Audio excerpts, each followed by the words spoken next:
Hello everybody and welcome back to the OVRC and welcome to the Red Bull Ring all the way in Austria. I'm once again joined by Erwin. Hello, I'm And here. he is here hopefully, and hopefully he won't be disappearing for this race because this is round 3. I knew that. Round 3 of the OVRC GT series, and as said earlier, we're at the Red Bull Ring this time around, a 4.31 kilometer track with a very small amount of 8 turns. Compared to most tracks, we have a lot more. It's very well known. It's running F1, so a lot of people do know the track because of that. And it's a very fast track. The lap times are very quick around here, aren't they? Going down in the low or mid 2-minute mark, roughly. I think from watching people talk about it earlier.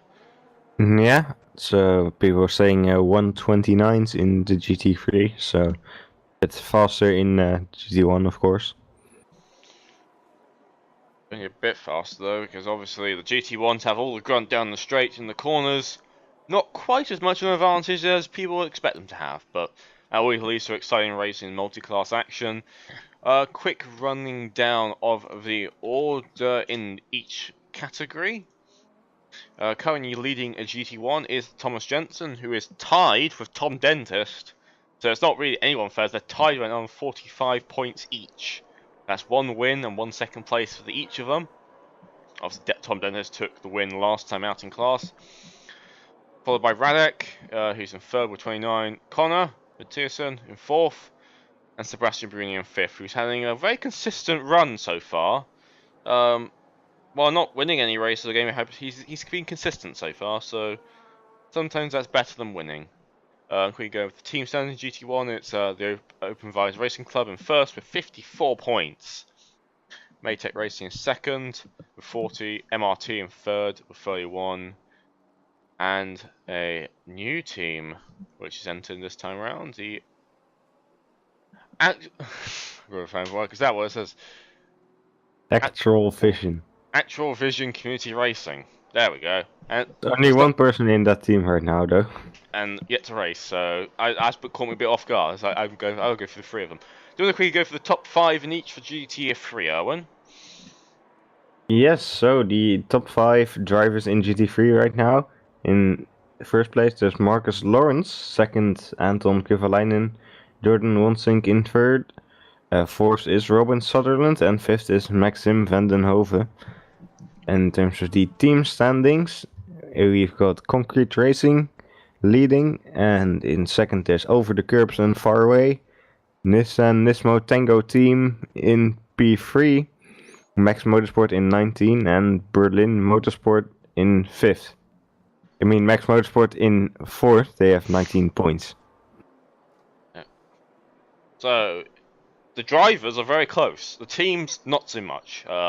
Yeah. Obviously, the team having the big thing that's affected Over the Curbs and Far Away has been the fact that Robert Nygaard has switched to GT1 and teamed up with Thomas Jensen in the OVRC team.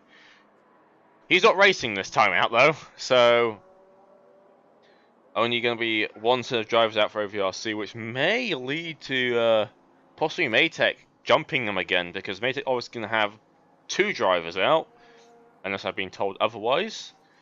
So they're going to have both the Fords out this time around, unlike last time. So that should help them get a bit more points compared to their rival teams. So they may have a chance to jump it, but the drivers, it's very close between Thomas Jensen and Tom Dentist. Those two again trading blows each other. And the same thing going on GT3 with Marcus Lawrence and Atten Kovalainen also trading positions there. So we've got only about under a minute now until the server will open up to the drivers.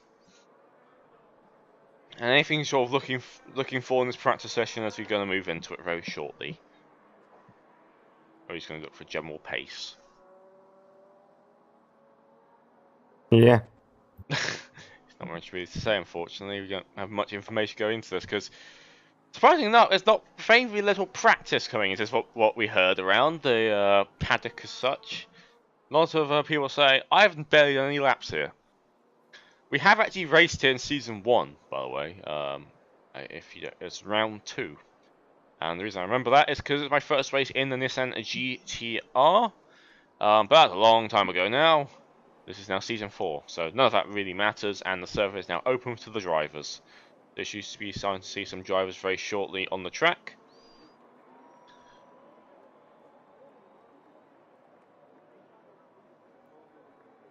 Right, so just gonna wait for a couple of drivers to come in. As we start these panning shots of the. It's not a bad looking circuit actually. It's quite a beautiful circuit where it's with the mountains and the trees in the background. It's sort of in the middle of nowhere though. The track, like a lot of racetracks.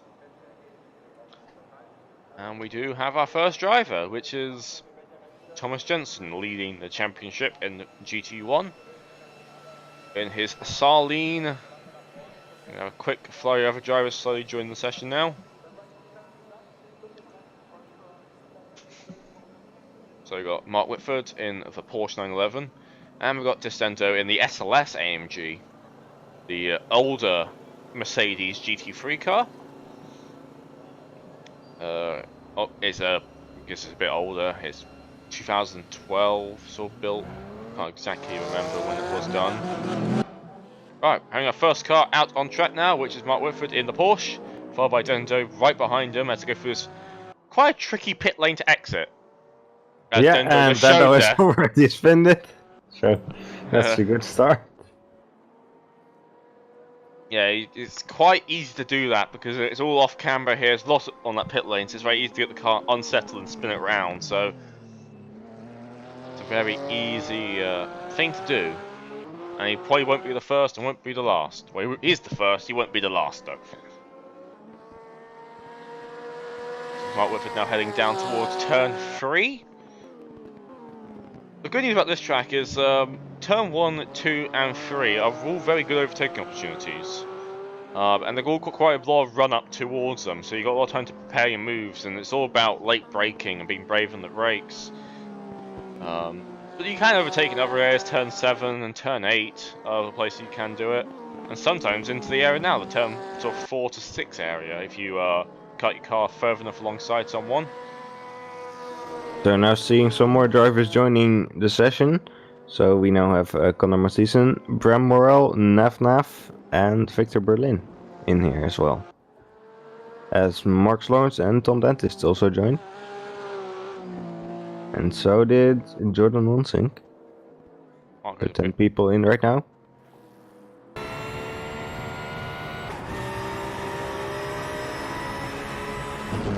So hopefully on board with Mark as he's doing a lap around the Red Bull Ring. Through turn 1 he's gone now up the hill towards turn 2. Small little kink here. Some people count this as a corner, I don't, it counts as straight to me. Brake at the 100 meter board, heavy braking zone, into turn 2. Easy to spin at that point, so be careful on the power, especially in the GT1 cars. Now heading down to turn 3. Gets to brake at the 100 meter boards. Towards the inside of the corner, roll out to the curbs to the outside. And now back into turn 4. Trying to get the car line up this, but the balance of the car. You got to get, if you get a good balance, you get quite a lot of speed through here. Quick brake into turn 5. And well, it's nearly full throttle here into turn 6. As there's a very small little change of direction there. Turn 7, there's the pit lane mark, so you've got to be a bit careful about that for drivers when they're entering the pit lane. Turn 7, turn 8, and that is a lap of the Red Bull Ring. And good news for Mark, that's been an okay lap for him in terms of not hitting anything. Using Conor Mathieson driving front and hit the inside curb at turn 1. Quite a common thing I think we'll see is drivers hitting at turn 1 then.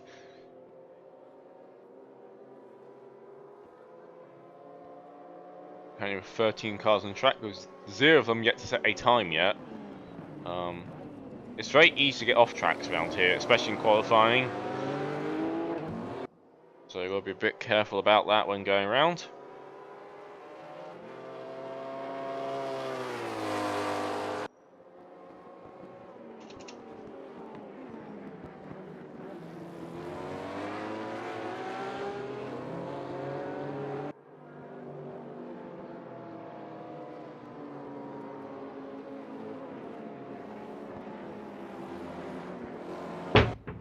nachten gaan koud worden. Yeah. Wil jij je andere... The car is going around now. Lose a bit of traction there.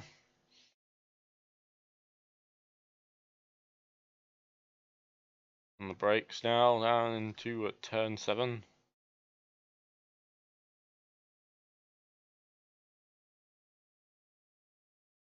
See if you can fit a time. I believe that was an outlap there by Connor, so he's got a bit more, a few maps to do.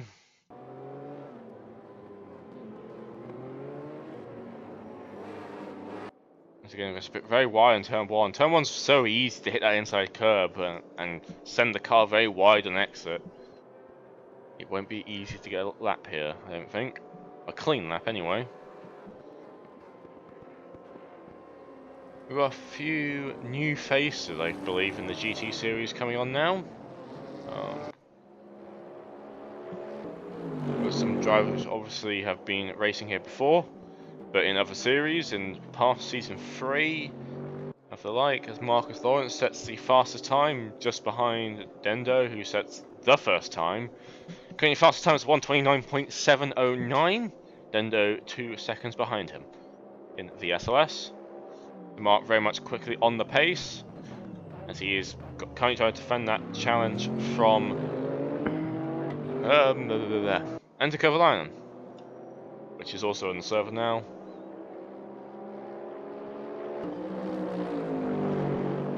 You watch Dendo go down, you can hear that grumble of the SLS. I actually prefer the sound that the SLS makes compared to the newer AMG, in my opinion. I don't know about what you say about that though, Owen. Yeah, I'd love to agree with that actually. Not much of a difference, I think, but so it sounds a little bit nicer.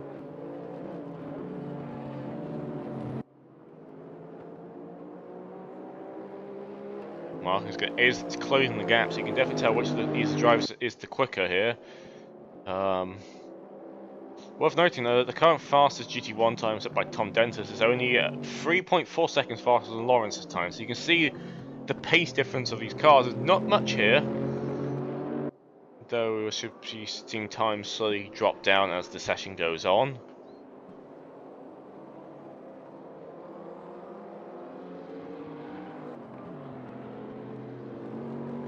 Do remember though, when bearing in mind with the GT3 times, is that they are compared to the fastest GT1 times, so while it may look very slow, it's not too bad.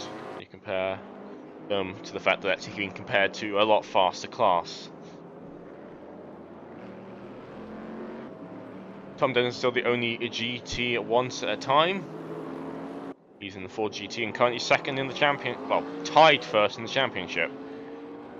Oh, he doesn't have a teammate unfortunately, so he's not really competing in that regard, but he is definitely looking to try and take the title lead out of this third round.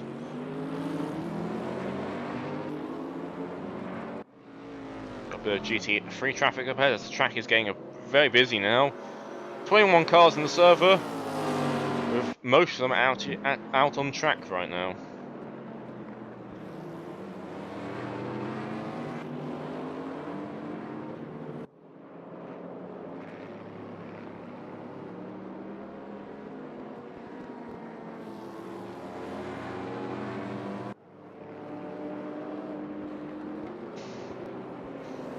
Tom Denton sets the fastest sector 1. Aiming for turn 6. Lose a bit of time in sector 2 though, so that might be because of the traffic up ahead. Actually, Thomas Jensen just set the fastest sector 1, faster than Dentist. He goes faster in sector 2 as well.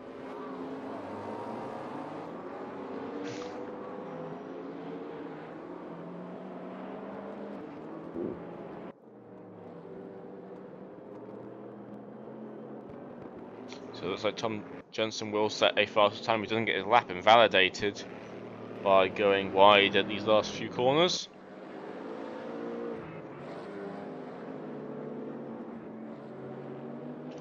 And put some... Yes, he does invalidate it.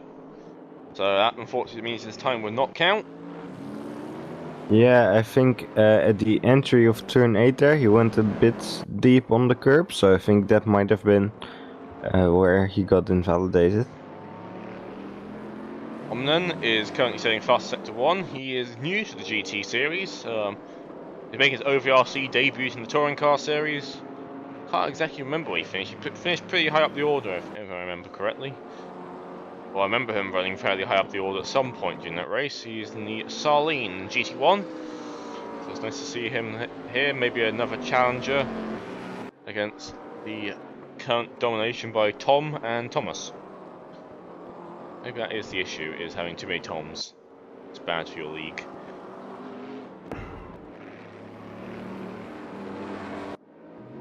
Just ban all Toms from the league. Just ban them all. He puts himself P2, 0.2 off the pace, as he loses all his time in sector 3. As Thomas Jensen is going faster yet again. Let's see if he can actually get a time on the board this time around. He certainly went wide on the exit there. So probably invalidated again. And yes, it was. Thomas Siek is going around right now. He is currently 7th overall. Now, has Kuderman changed car? I'm pretty sure he's... Yeah, I think he mentioned that earlier. I'll check. I'm pretty sure it's being changed officially on the website, so I'm guessing that it is his official car change of the season. Yep, he did say he was changing to the McLaren, so... Well, that's his official... can't remember. I think it was a Mercedes AMG last time. Okay. Just a quick Very note. different car now. Very different car, mid-engined, compared to front-engined. McLaren's a lot slower in a straight line as well. It's you remember back to season 3 at Monza, Tom Dentist struggles a lot there because he's behind the slipstream. You gain, and so you pulled out, lost all top speed at all. So not really the best car for Monza, but it should be fine everywhere else. Lots of downforce in that car. But just quickly clarifying the rules of that, you can change your car once without losing any points in the OVRC, so that makes way for people who are not comfortable with their car they picked originally. But also, at the same time, requires people to stick to the cars they want to and learn about the vehicles rather than the switching every time. That's a bit more challenge to the league, I find, rather than having people switching cars depending on the track. For sure, as Tom Dentist goes 2/10 faster in Sector 1.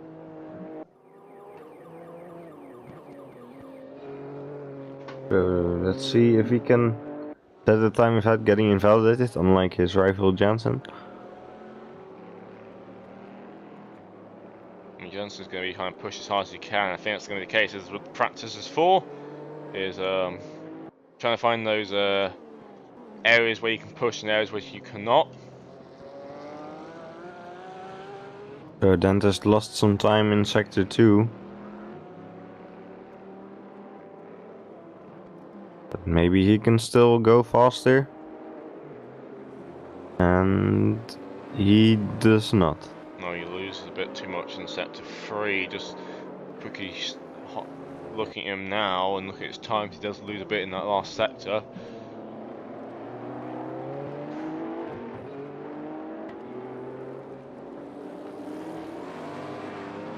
Just looking around trying to work out what's going on. Sector 1 was quickest again by Tom Dentist.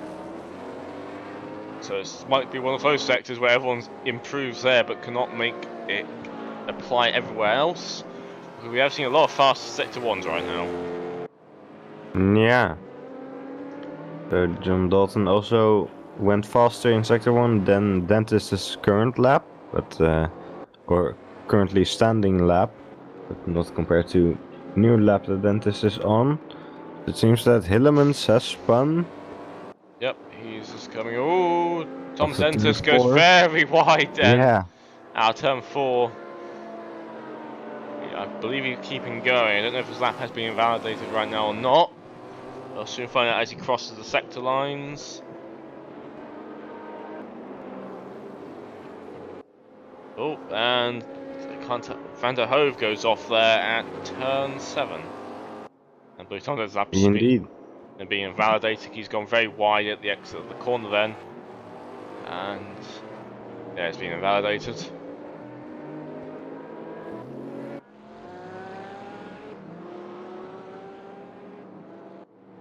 And then Hove has got it back on track, so he's gonna give it another go. He starts a time lap. Currently in P14.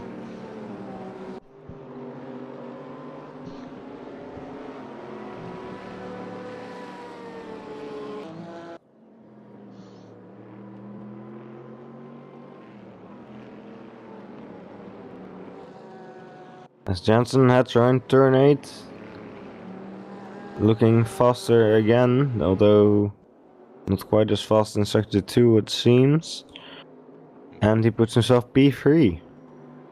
That's 0.4 off the pace, 0.5 if you round up really, so... Yeah, so he lost a lot of time in the final 2 sectors. I think it might be a confidence issue, because obviously he's had so many validated laps that he may be finding a case where he's trying to at least get a lap in. And Tom Dentist has improved in sector 1 and 2, but he's got some traffic coming up right now. How quickly can Another Ford. Just past the Mustang. Quite a different Ford. Similar liveries though, both Mark VDS liveries. Yeah. Doesn't As he unfortunately loses some time, probably down to that traffic. Oh, someone is off there. Seems. Amule going off in the Mustang, just went straight on there. Yeah. Jensen improving sector 1 by quite a significant margin over the best times right now, so there's definitely time to find here at Red Bull Ring. Oh, and he loses it. He loses it at turn 5. Oh, and it's a big he gets hit. collected by, I think that... No, that's Victor Berlin yeah, then. that's Victor Berlin, yeah. Loses it on the curb and goes straight across the middle of the track, and Victor Berlin going at full speed and slams straight on the side of him. He's trying to get back on track. I would just head back to the pits if I was you, Victor. No, there's no point. There's no point in hanging around right now. But that's a big collision to have. Yeah. What are you doing, Victor? Get out the way. Oh, there's a Porsche going the wrong way. It's Alexander Sacher. So he's had a bit of a spin.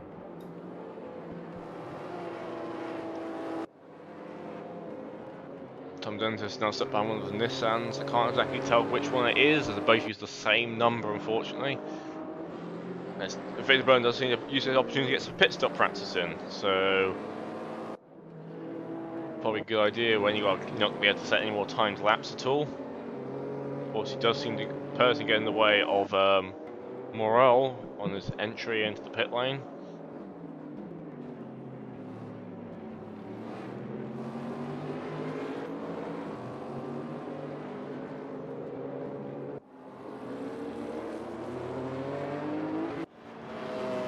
John Dalton, fast sector 1, is doing a bit of traffic up ahead. He's back after missing out Imola,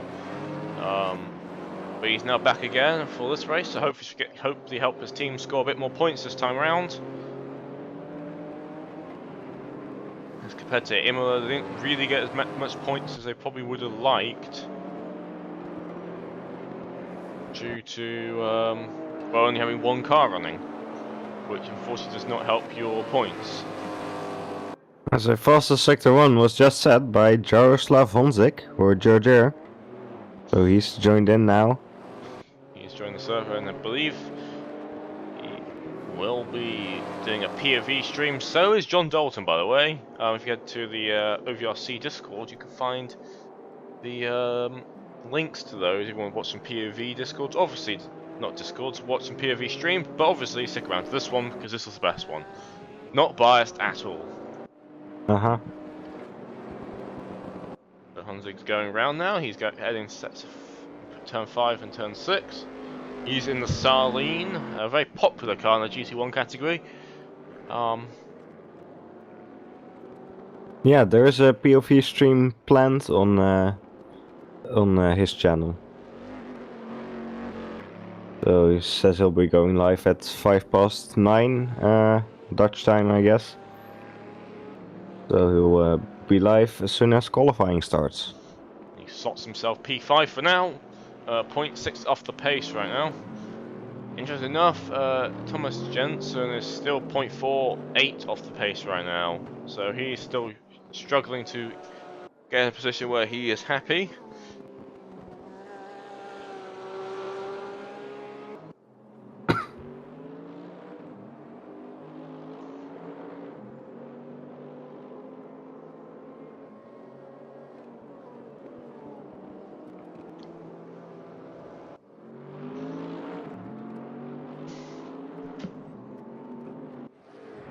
Kevin Naff's going on track, is a bit wide through turn 7. He's hoping to get a way better result than last time, because last time he didn't even finish, unfortunately.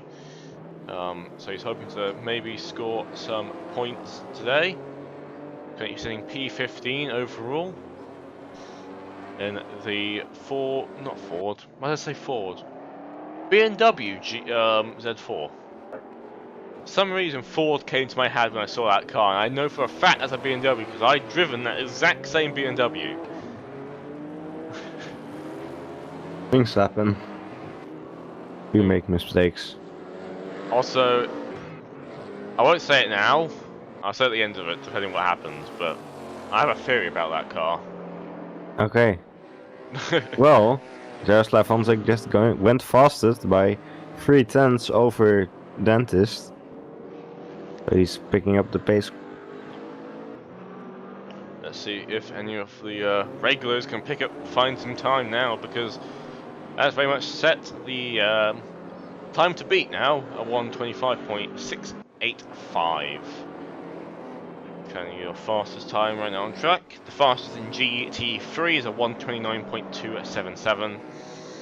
Still early days though in practice. We're still got qualifying and for a race to go, and obviously points are only scored in the race. So that's the important slot to worry about.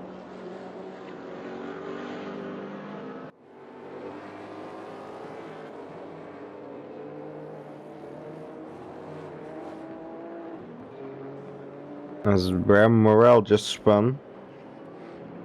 Oh! Was, And Nath nearly turn 6. flips it then. First new flip of the broadcast so far, near flip anyway. Won't be the last one probably. As Honzik puts a lot of time on the board now. Wow. He's going rather quickly. I believe he just unfortunately invalidated a lap, which is typical for Red Bull Ring. But yeah, he's got definitely setting the pace right now in the GT1.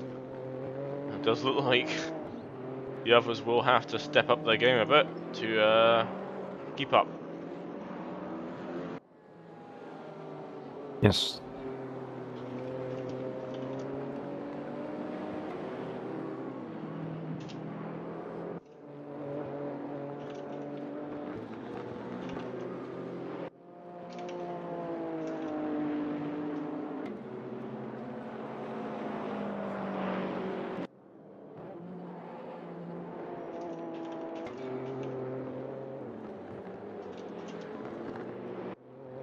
Mason van der Hove is currently P18.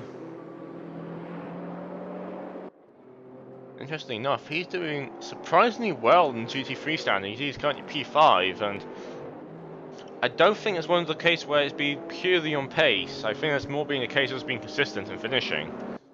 Saying that, he does spin it at turn 1. Mark Woodford, that's around turn 7 now. So he's looking to get to the top of GT3, which is currently Marcus Lawrence. And P7 overall, let's see what Mark does. Moves up to P8, so right behind Lawrence. So the fight is on for GT3. As Thomas Jensen's finally got fast sector 1 after what Jardia just did was a rampage of setting faster sector times. Thomas Jensen's got fast sector 1 right now, as he is slowly trying to close that gap with Honzik.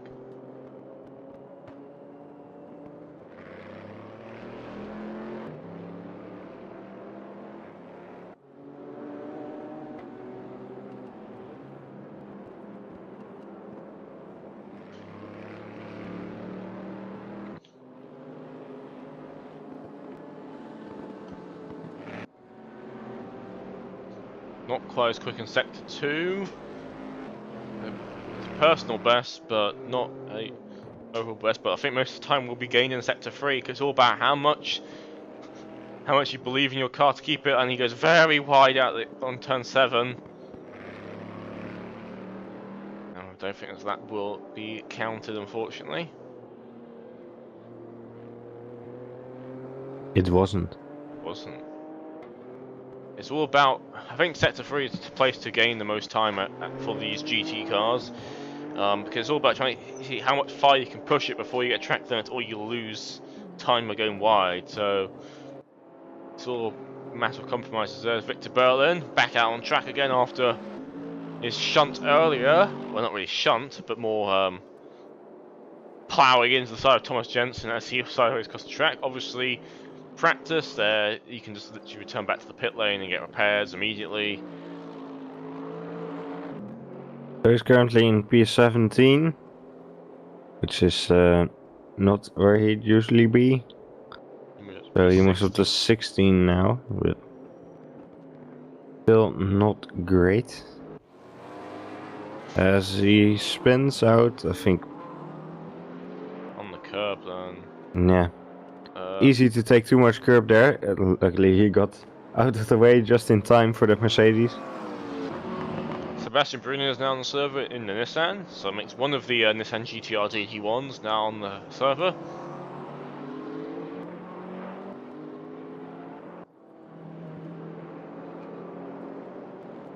As Honzik goes almost 3/10 faster again through Sector 2. So he's definitely still got some pace left in him. And shows there's still more pace to find on this track as he heads through the final corner. And he... 7/10, yeah, that got invalidated. about to So say. I was about to say. That's quite a lot of That's improvement quite there. a lot.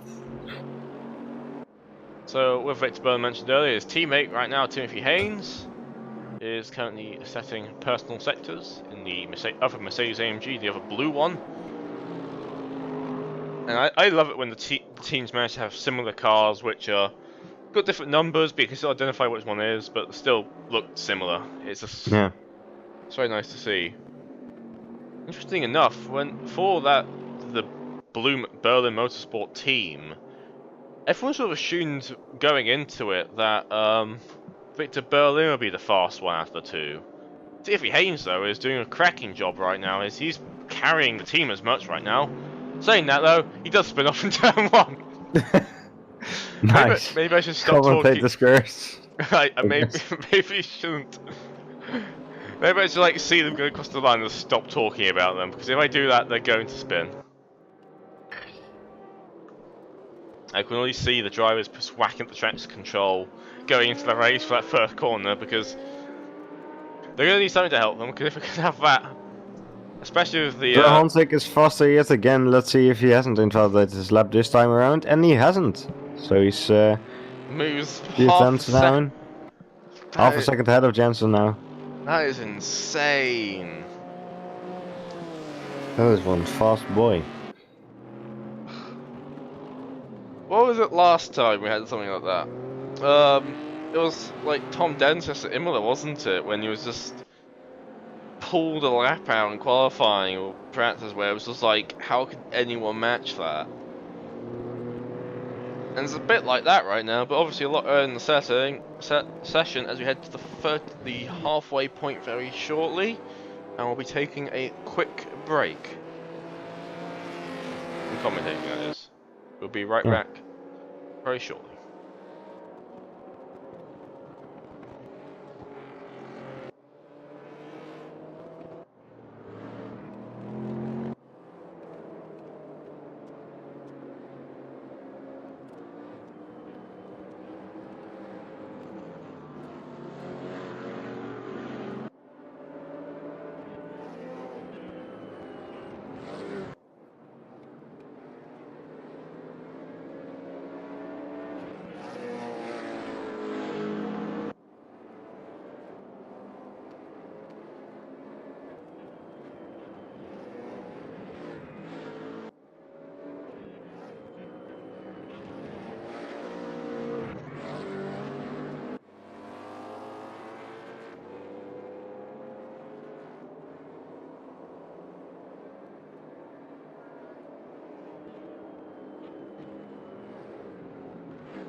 Hello once again everyone, welcome back to the OVRC, welcome back to a GT series for round 3 at the Red Bull Ring. As you join us with 25 minutes left to go in practice. We're currently Honzig leading the way in GT1 and Mark Whitford leading the way in GT3. So there has been a lead change in GT3 then, while we were away. Yep, Mark Whitford takes that for the first time this season. Obviously, a bit of a hard time up against Marcus Lawrence and Oscar Kovalainen. Kovalainen's right now down in P13. It's not the best of practice session so far for him, but it's practice, so anything can change at this point.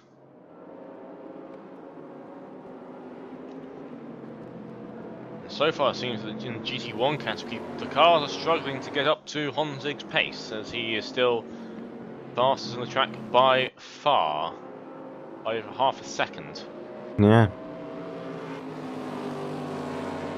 Of course, it's practice, we don't know what the fuel loads were, so maybe he was just running a very little fuel, while Jensen is running a lot, but even then it's pretty big difference, I think.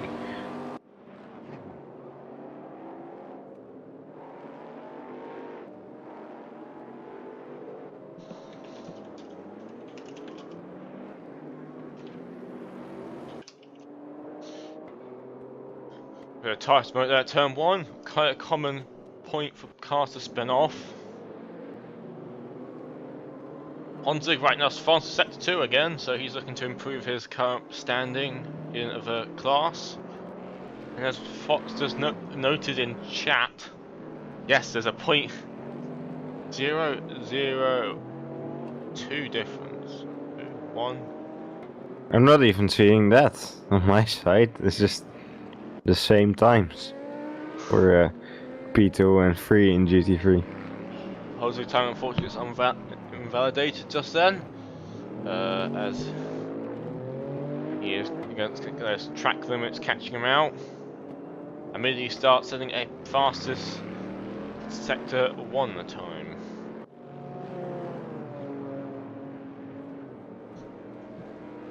Currently there's 25 cars on the server, with 23 of them have set times. Only 2 have yet to set a time yet in the session.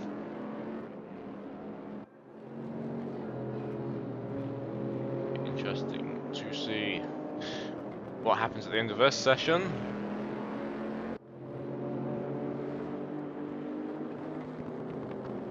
Just seems like Honzig definitely knows how to make his way around this track though.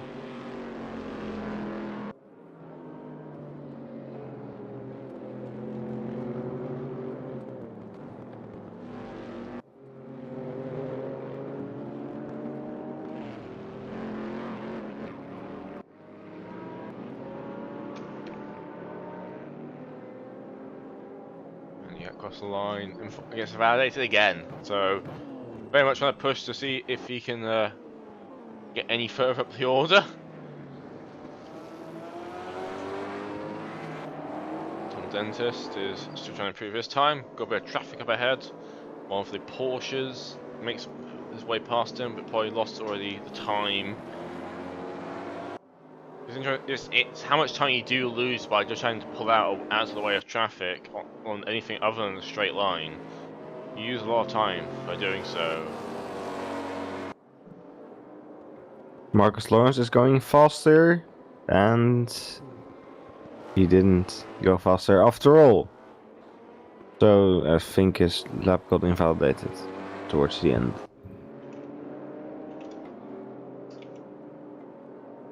Tom Dentist comes across the line, but he's not improved.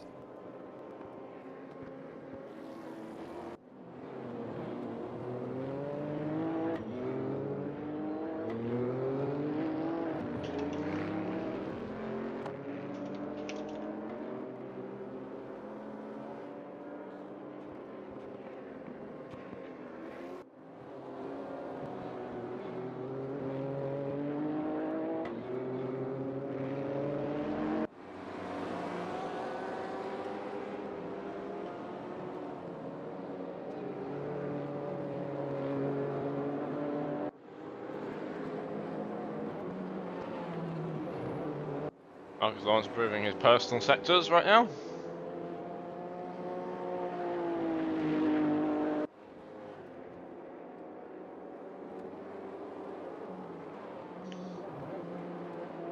Only P9 overall, and a P2 in class. And his rifle right now is all the way down P13, so he's got quite a bit of space. And he does improve his time, moves himself up to P1 in class.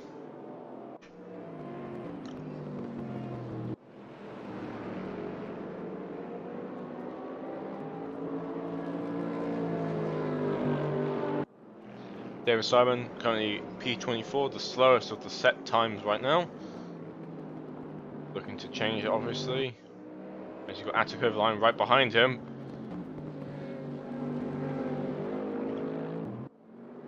I think it's pushed a bit wide then. Nothing really any of it you could do as Simon moves up to P21.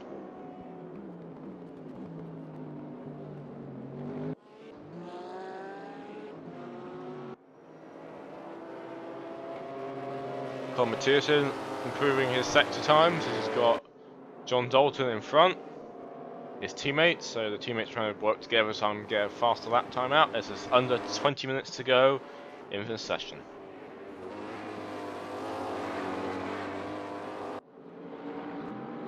And Honzik goes faster yet again in sector 2.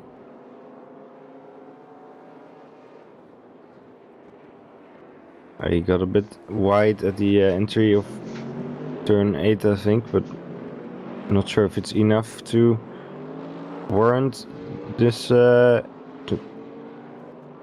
lap. And it wasn't, so he's improved yet again. Now 8 tenths ahead of Jensen, which is just ridiculous.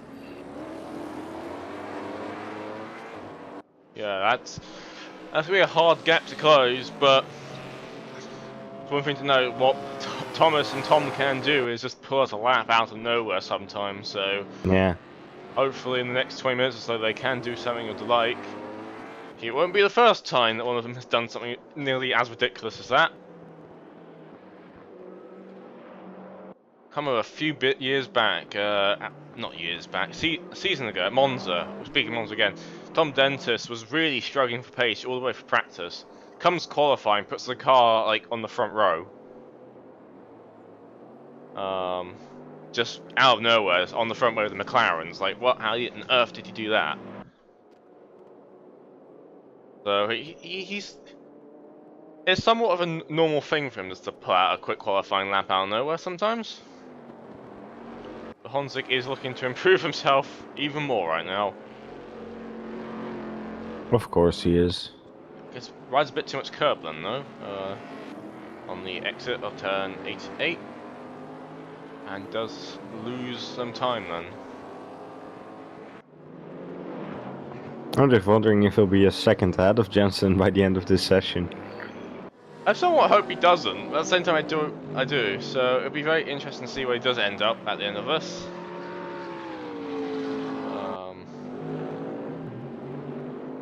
I mean, he's almost 2 tenths up in sector 1 right now, so it's a real possibility.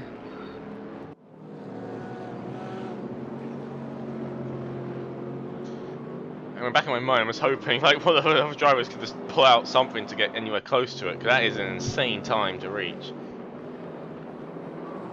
And just could have got a bit wide there through turn 4, and we'll lose this time, a lot of time then.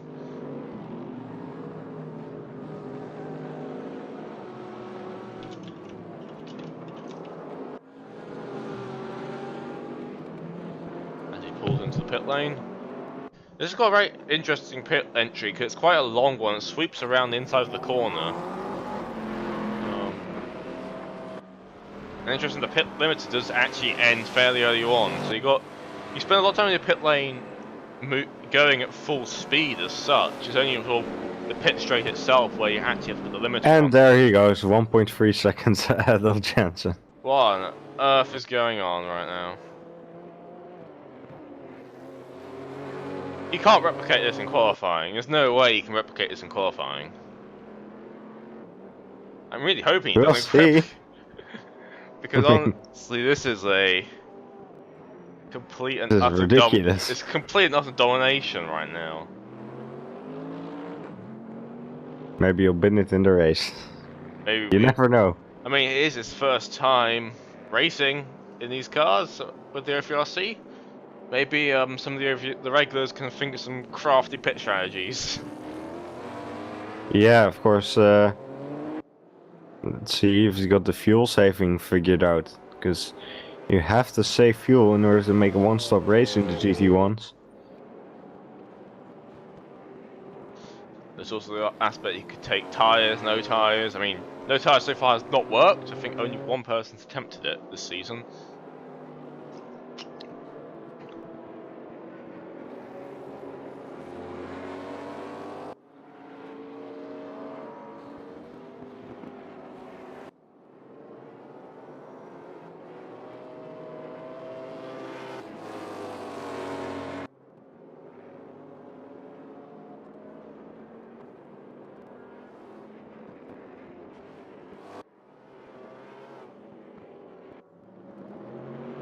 Thomas Jensen getting closer in Sector 1. Yeah, he's very close now.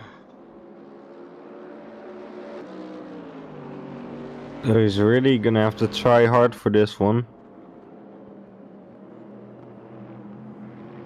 Actually, Dalton right now is very close to Jensen with their current posted times, so it's not something we usually see. As it looks like Jensen does have some traffic coming up ahead. He's 3/10 behind Hanzik in Sector 2. But I think that traffic will get in the way in the final sector. The place we don't do because even his cars don't produce that much. Yep, he pulls off. Yeah, he's in the pits.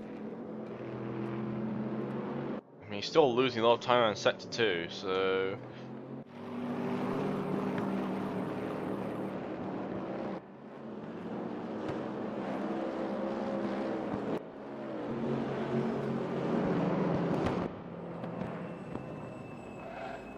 Pit box, get some bit of pit stop practice in, it will be needed. Because maybe the area where you can gain something on his opponents. Victor Berlin just moved up to P15.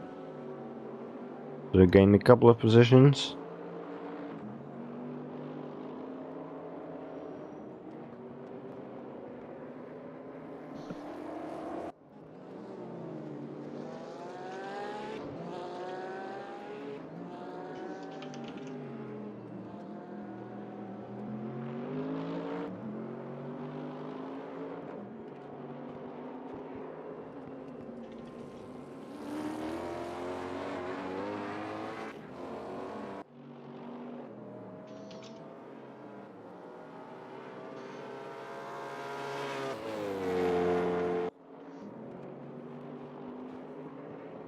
Tom Dent is looking to try and find some time if possible.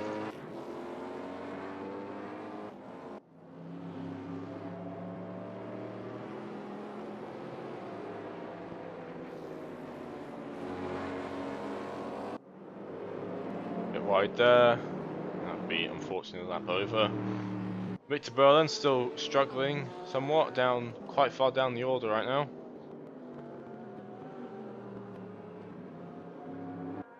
Now enters into the pit lane.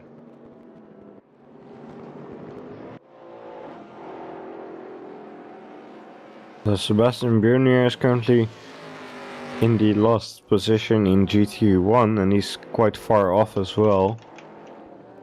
But he is improving right now, so let's see where he ends up as he goes on turn 8 now.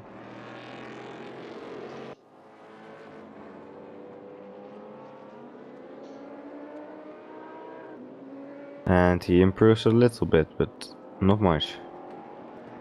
So he stays where he is. Gavin Naff across the line. Does not improve his position though, unfortunately. Not improve his time as well, so. qualifying, few 10 minutes to go in the session before we head into qualifying, and all we can say right now is complete utter domination by Honzig right now. Yep. I still don't think anyone will be properly able to get close to that time. It is. Remember, this is endurance. This is, well, not endurance racing, but this is multi-class racing, and anything can happen in the hour race. Could be a horrible tie-up at T1, and a GT3 wins it overall. You never know sometimes.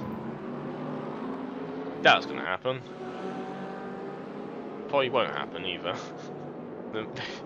The amount of time lost by the GT1s for that to happen must be huge, because Lawrence is 4.5 seconds off Jardia's fastest time. Yeah, so that's the difference in the two fastest cars in each class.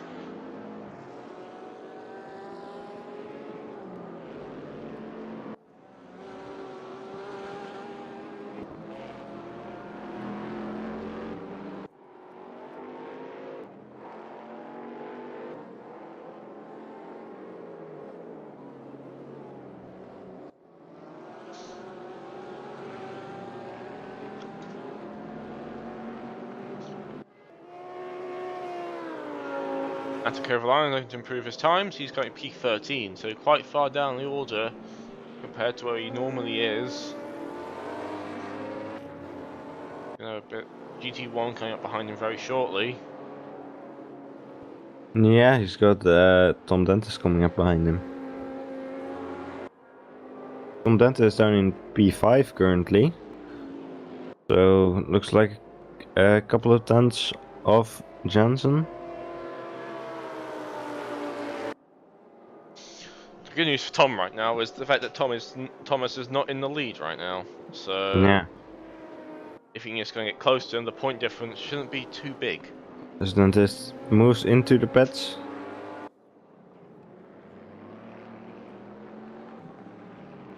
So let's see what Kovalainen does. Moves up into P12. So gains 1 position. Still P5 in class right now, so is struggling somewhat to get the time up.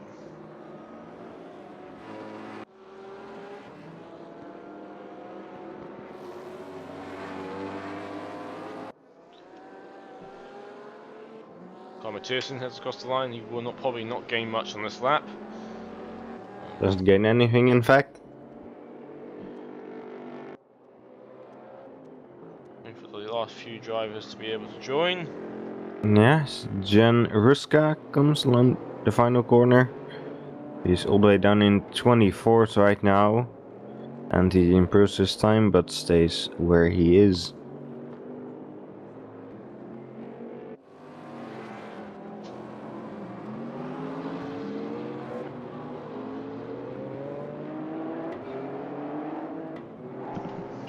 So got a few drivers trying to improve in this final stage of practice. 7 minutes to go.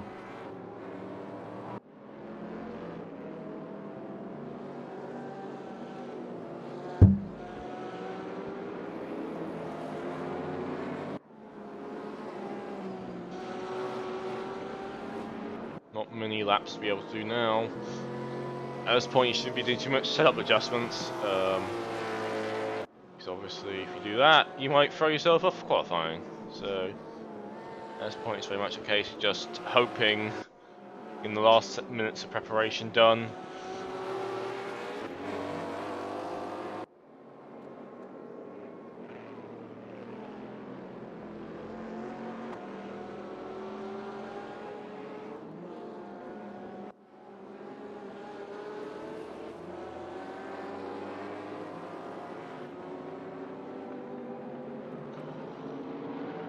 Oh, a lot of people trying to improve times right now.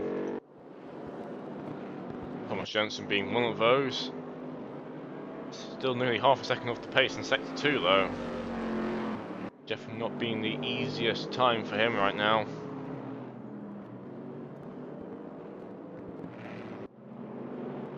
it gets very wide at 10.7. I don't think this lap is going to be counted.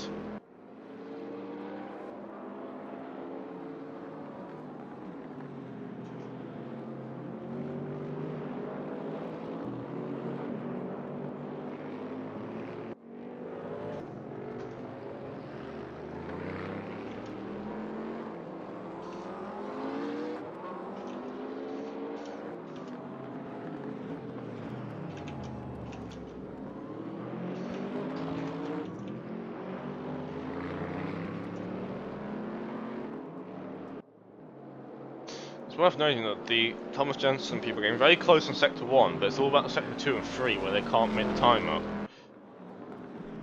So it's the technical section, which is most of the technical area, is Sector 2 as such. It's got the most corners in it, and it's a lot about balancing the car correctly.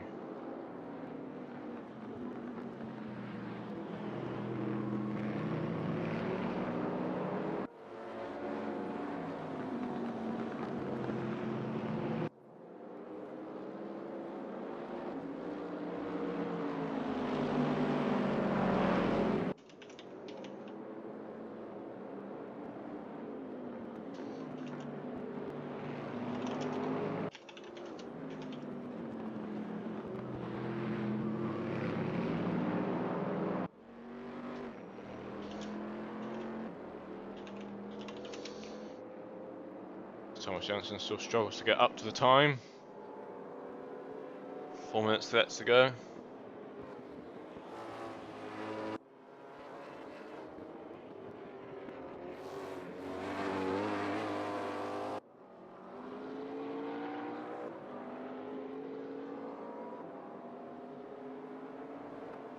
As saying that, Tom Dennis moves up to P2, half a second off the pace. So he's only got half a second to find to somehow make something happen. He's so far got the closest out to all the drivers.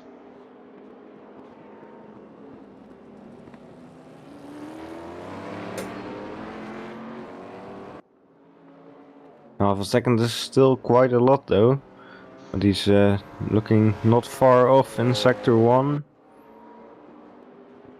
And what you hope is that lap has somewhat showed him the some sort of information he can use to make another lap come out, because so far it's been an impossible barrier just to get past that, and now he's might have cracked it though. Saying that, Honzik is right behind him right now, so it'll be interesting to see what happens now. He's getting closer again in Sector 2.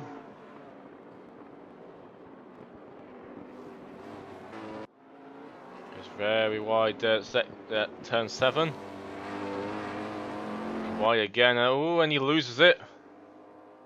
Just bang into the wall there, unfortunately. Yeah.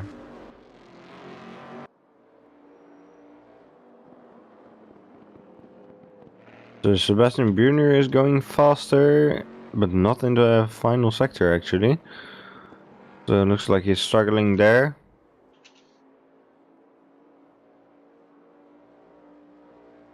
As Conor Season was also trying to improve, but he's also spun out on the exit of the final corner.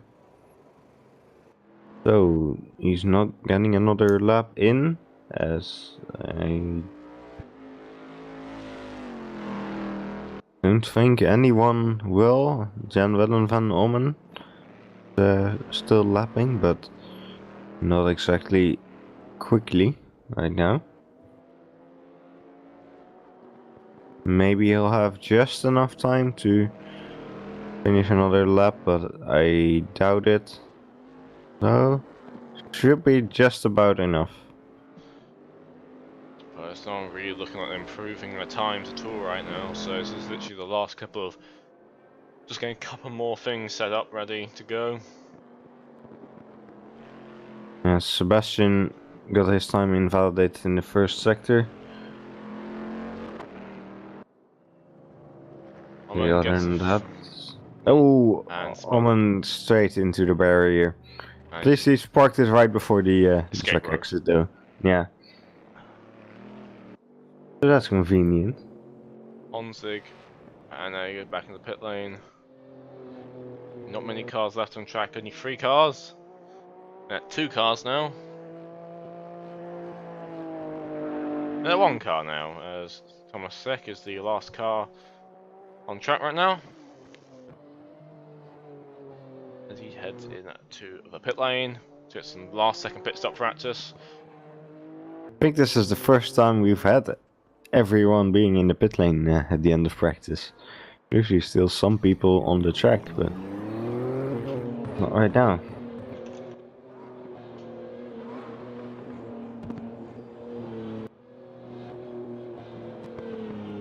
As the drivers should be heading into the voice channel on Discord for the drivers briefing before we start qualifying. Just a quick note, Caleb Gonzalez has just managed to get in the server. He has brief issues earlier getting onto it, but he's now there. Fortunately missed out all the practice, but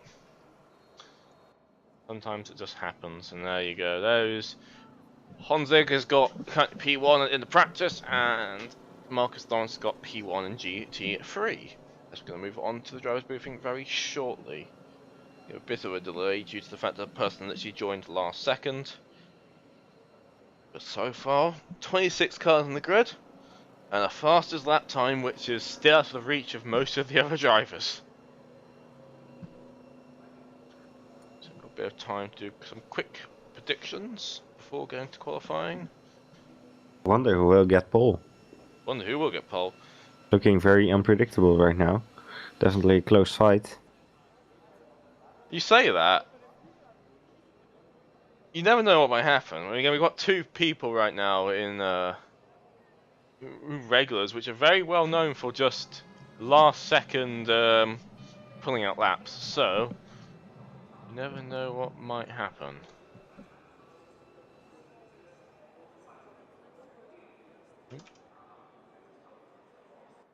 What do we want to do? There we go. Got a rare flying camera now. Actually walk down the pit lane very quickly. Look at all the cars. All different shapes and sizes. There's not much to talk about apart from the fact that probably Honzig is going to take pole. I've had a prediction anyway. GT3, I'm going to put the safe prediction of Lawrence, who has actually just left the server. A good sign.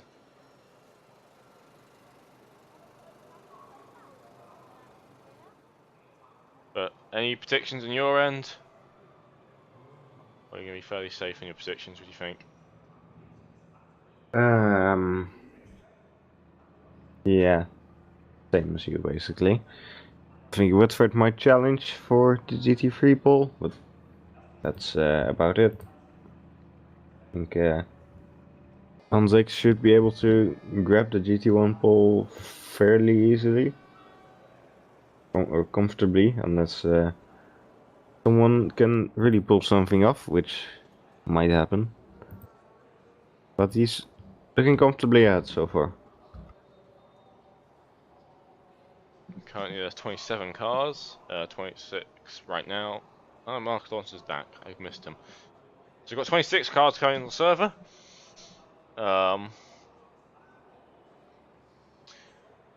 As we are waiting, the driver does take a bit longer obviously for the GT series because of the rolling start procedure.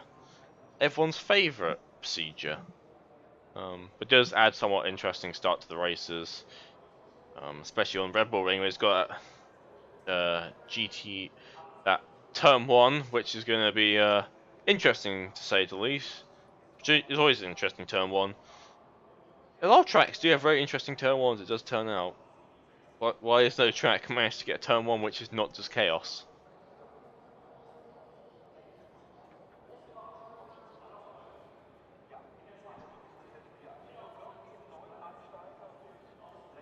Just having a look down the grid. I think we've lost a car. Trying to work out which car it is we've lost.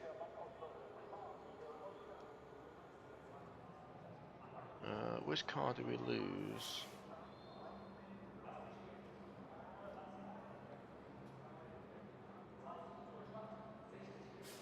Also, I probably should change car because we're sponsoring alcohol otherwise.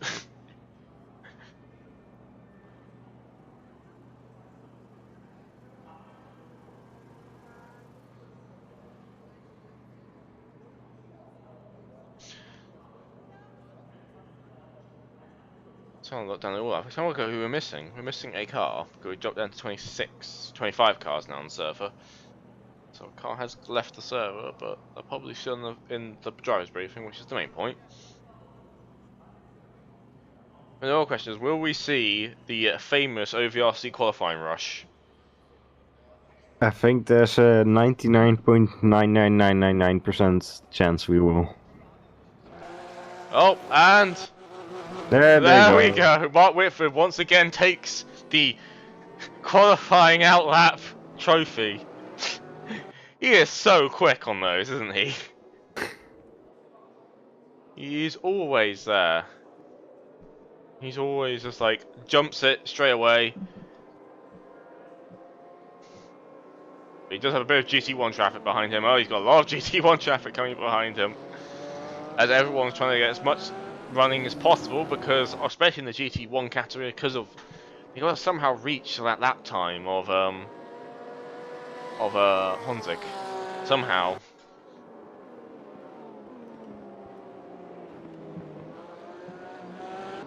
Don't know how they're going to do it, but they're going to try to. Might Whitford currently got track position right now, but he's going to have Connor coming up behind him very shortly. And Connor probably wants him to get out of the way very shortly because he's going to have to deal with him on this outlap.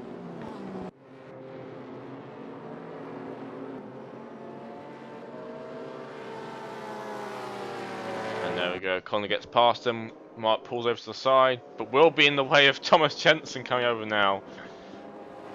It's such a chaotic qualifying in multi-class right now. So Connor Mathieson will be the first person to set a timed lap as he starts it now. Off we go into turn 1. Fortunately, GT1s don't have onboard cameras yet, which is a bit of a shame, but there we go. Heads up the hill now towards turn 2, the highest point of the track, if I remember correctly.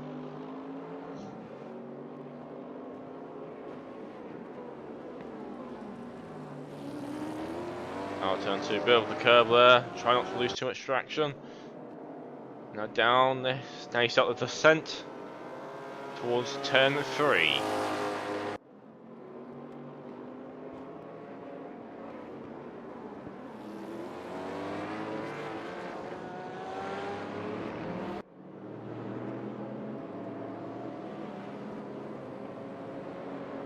Down turn 4. Past the bull statue. Now wasn't Mercedes just in the F1 and put a Mercedes badge around the horns of it? Pretty sure it was.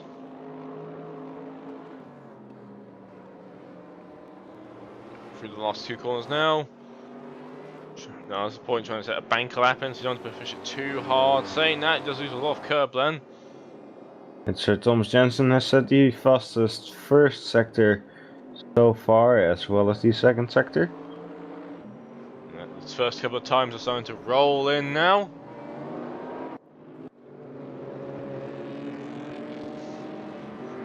If your Hayden's going around, he'll be on the next car to set a timed lap. Lawrence does set the second fastest right now. Mark Whitford still at the fastest in GT3. Haynes goes 6th. And Wansink goes 7th. Nav goes 9th, and I think someone else just had their first lap. That will have been Tom Dentist. 1/10 off Jensen. Now where is he on track? I'm gonna find where he is.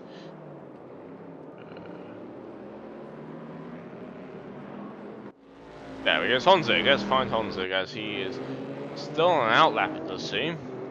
Though he's not set a timed lap yet. Yes, he was not part of the big qualifying rush. It's probably for the better. So you don't want to be caught in that. That's often a good way of getting. Oh, David Simon, he flips the car on turn 1 curbs. Fortunately, that will ruin his lap somewhat. And Marcus Lawrence, he's going ahead. He's currently P2 in class.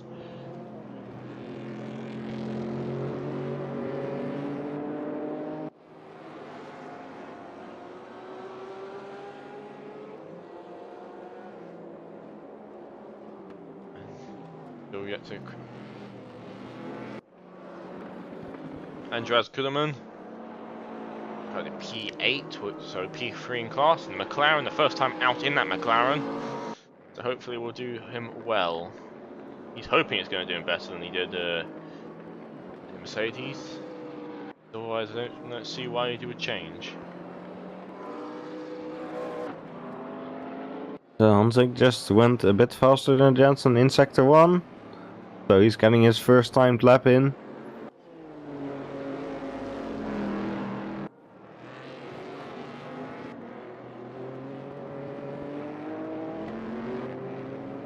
Oh, and he loses it in turn 3 exit.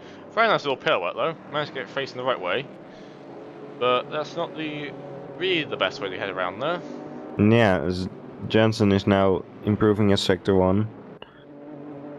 So he did go faster than Hansik was going before that spin. As Tom Dentist goes fastest in Sector 2.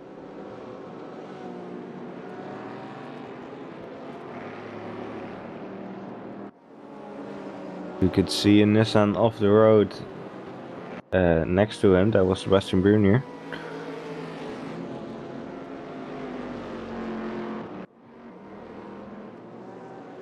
So And he's pulling off to the side. Ooh, nearly went back on Dentist track takes there. P1, 4/10 ahead of Jensen. But Jensen is also coming out the final corner now. Bit wide then, but hopefully he's been able to keep the Zap together. And he puts himself P1 at 124.7. Half a second ahead of Dentist. Now, what was the time that Hansik set during practice? I can't remember. I'll just go through the stream very quickly. I think it's getting fairly close to that time. And if it is, that shows one thing, and the fact is that Thomas Jensen was not running qualifying fuel then. So Hansik in practice set a 124.5. So only 2/10 off from Jensen just there. So it looks like Jensen might be running a bit more fuel then. Of course, we don't really know that. Which is probably for the better, because it adds a bit more suspense to it. Tom Dentist is improving his times right now. He can try and move himself up the order a bit more.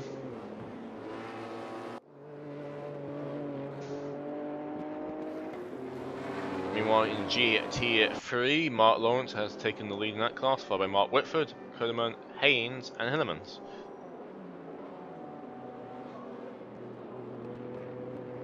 As Tom Dentist has now broken himself into the 124s as well.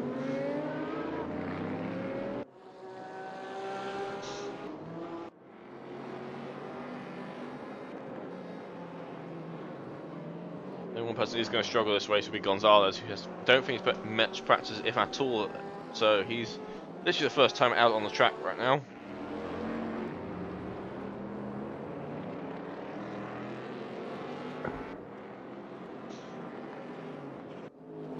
He's going to be struggling a bit as Emily's got a bit. He's got John Dalton. John Dalton going beside him now in the Mustang, in the GT. I mean, there. Fords, more Fords.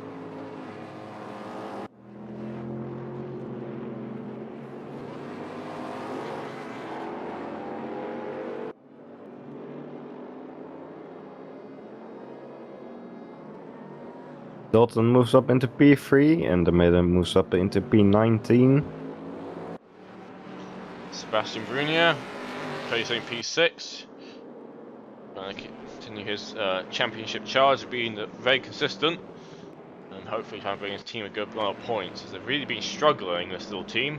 should be a very good team. They've got Gonzalez and Sebastian Bruni, who are two very good drivers, but don't seem to be getting any of the race results they would like.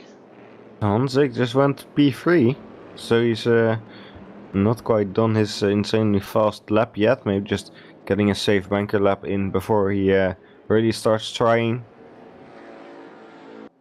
Yep, that'll be a common strategy to do, is by a lot of drivers, let's get a safe lap in case you can never actually make your proper lap.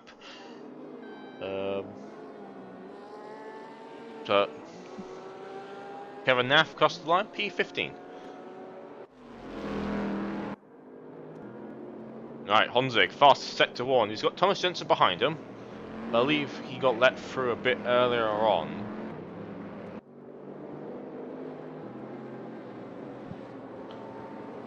So that's why the order switched around between these two cars.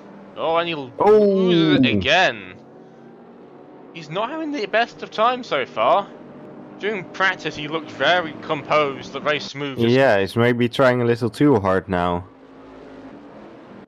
He was not making any of these sort of mistakes, though. He's just going through and just being like, just calm and collected. So, of course, he obviously is doing his own POV stream. There may be a bit of that catching him now. It may just be pushing too hard. Hopefully, we'll see if he can get back to where he was before.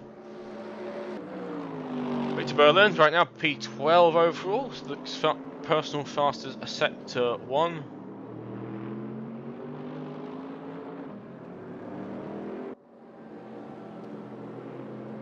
Looking to improve himself after not having the best of starts of the season. With his teammates, the Timothy Haynes, who has always been he's always been decent, but he's never been a top field driver. But he's currently, like, in terms of this team, he's currently winning the team battle. So Jensen and Hanzik are both on fast laps right now, with Jensen going a little bit faster through sector 1. So we'll keep a close eye on them. Let's see how these laps develop. And who ends up on top and at the end of them. Jensen lost a lot of time in sector 2. And Hanzik lost a bit as well. Bit of traffic up ahead. Just change the camera over to them now. They're certainly struggling with traffic right now, and it's a very busy track. It's only less than 10 minutes to go. It's gonna be hard to find the gap right now. David Simon just pulled out of the way, I believe that's David Simon in the red accented SLS. And yeah, do lose a lot of time then, both of them, I believe. Yeah.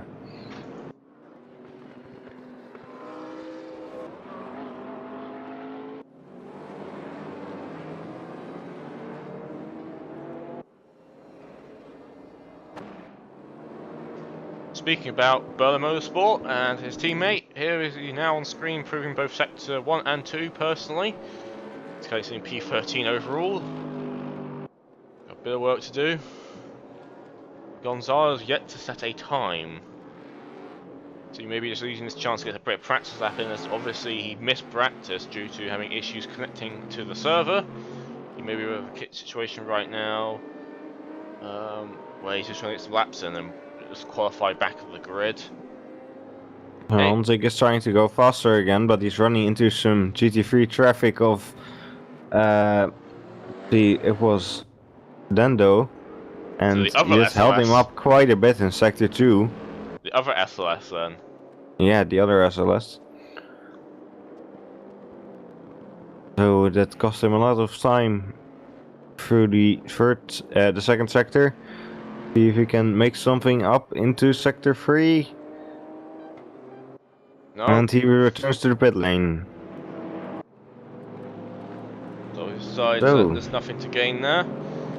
Wanzig has got a lot of traffic over 2 BMWs of the M6s. And I can't remember, are those 2 teammates this season, the 2 BMWs there? They're not really acting like teammates right now, as they are going side by side into turn 1 and blocking a bunch of cars behind them. And there's both Wanzig and Hillerman's being blocked right there.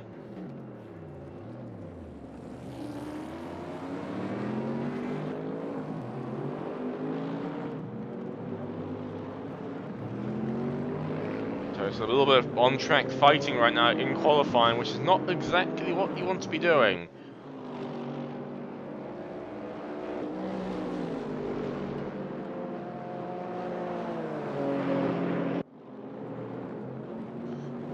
I think they are actually teammates.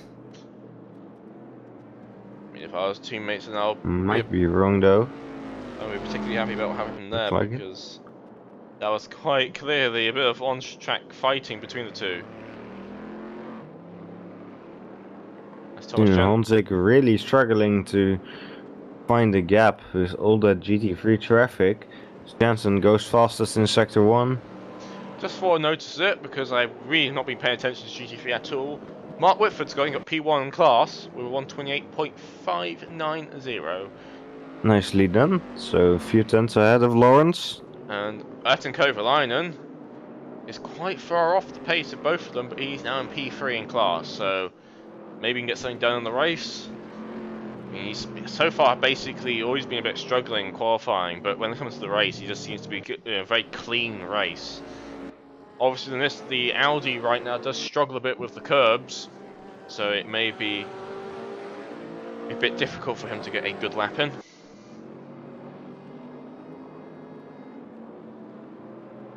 Yeah, curbs are very important on the Red Bull Ring. You can see the Porsche in front is using all of it as it can. Oh, and Naff hits the curb again and launches his car into two wheels. Gonzalez sets his first time now. He puts himself P5 in class and P5 overall. So, despite the fact of having literally no practice beforehand, he's not doing too badly. Going ahead of John Dalton and Uman.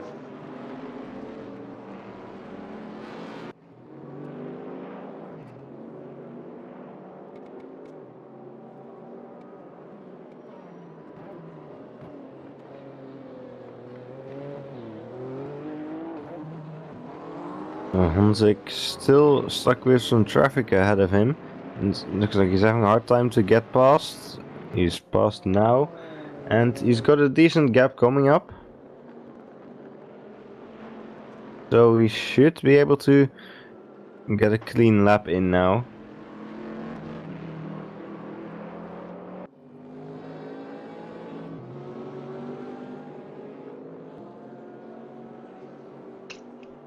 Four minutes ago that in this qualifying session, so let's see if he does have the pace, see what did have in practice.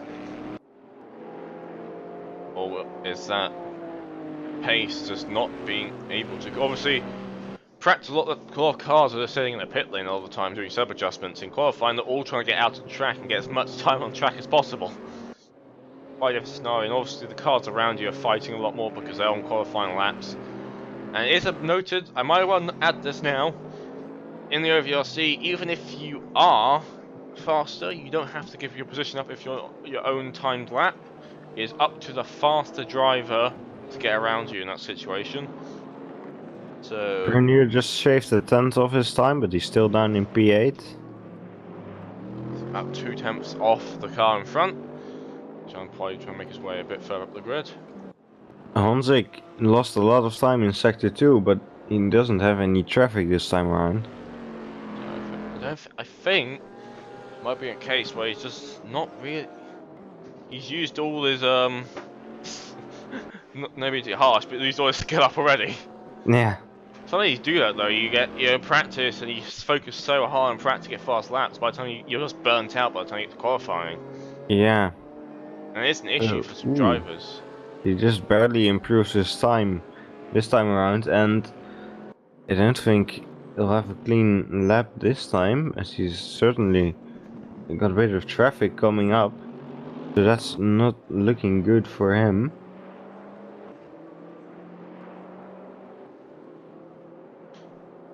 Got the Alexander Sacher Porsche ahead of him. The two blue Mercedes are going down in P14-15. Going to prove themselves. John Dalton, through sector 1 and 2, so he's going to move himself out of P5 right now. The car in front of Caleb Gonzalez just took P5. So Dalton is down to P6.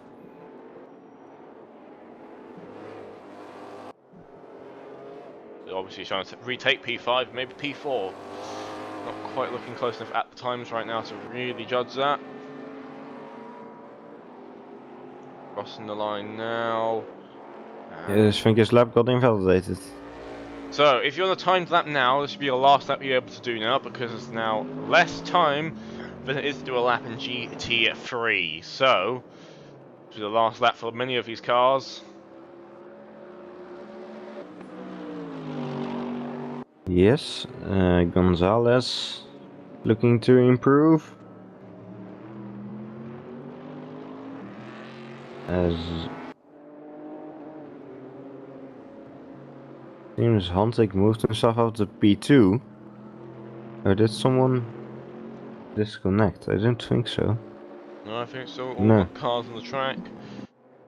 Hellemans is improving his time. He's currently sitting down P14 in the overall standing, splitting the two Berlin Motorsports cars. Hantik goes fastest in Sector 1, but it's not gonna be of much use as he doesn't have enough time to finish his lap.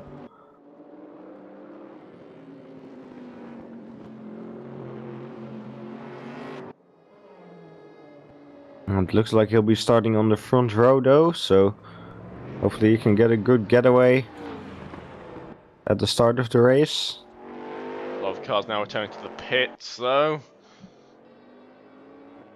So it'll be the last couple of laps, 15 seconds to go. And when we cross the line, I believe that'll be our last car to cross the line.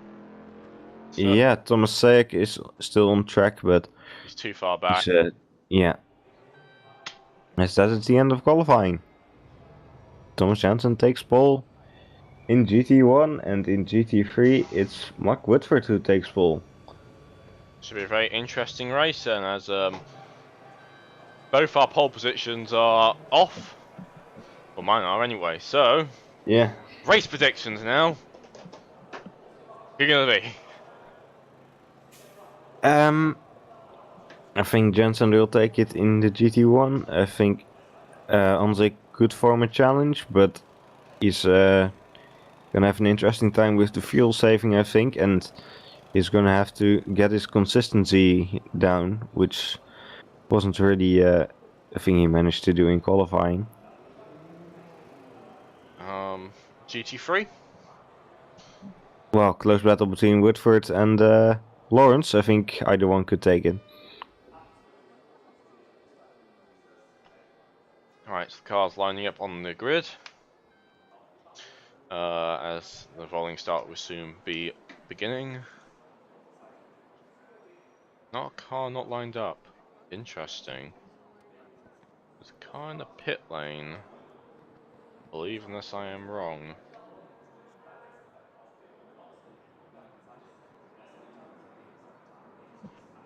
Right, so the GT1s. Yeah, there is a car in the pit lane. It's James Butler.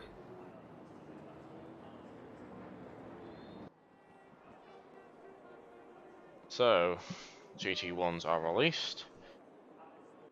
And soon will be the GT3s.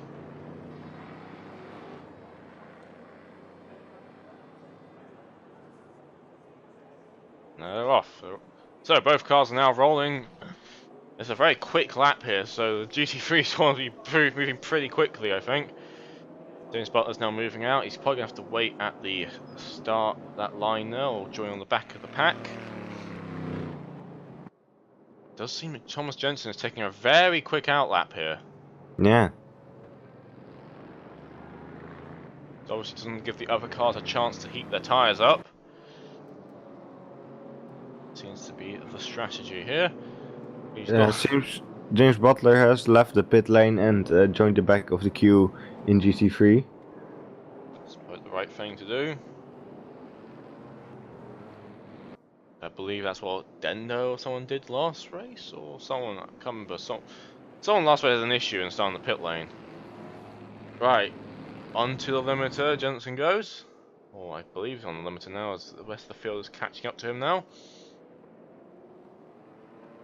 No, he's not on the limiter quite yet. He's on the limiter now. And now he is, yeah. Yeah, you can see the car rocking back and forward a bit as he's redlining it, as the rest of the pack is getting very close. You can see the Nissans, how much bigger they are compared to the Fords. Through the final corner.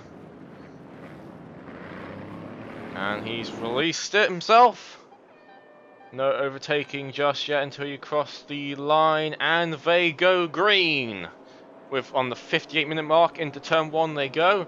Very clean start with the GT1 so far. Ooh, saying that, Tom Denton goes very wide, avoids, doesn't really gain too much time there, so it's probably fair as he will start heading up the hill now. No overtaking attempts yet, but let's see if that changes into turn 2. Doesn't look like it. Although John Dalton is getting closer to the back of Caleb Gonzalez. Quickly change our focus over to the GT3 field.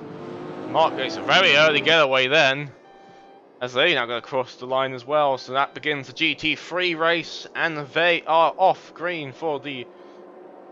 That means all cars are now green for the race. They'll cross the line now. So far looks fairly clean in GT3. Oh no, it's not! Huge incident between. Trying to work out who's involved. It's Emily and I think that's Emily David and Simon. Yeah, so David both Simon. get skin across turn 1 then. Have no idea what happened there.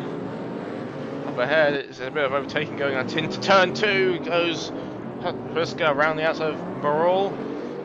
David, as James Butler's right behind these lot.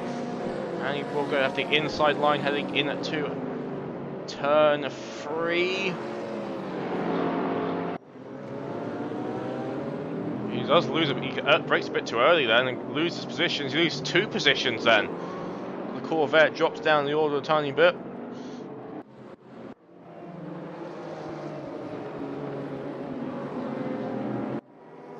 Hillman's right on the back now of Timothy Haynes. He still splits up the 2 blue Mercedes going around. Apart from that instant turn 1 has been so by far a clean lap 1, it does seem.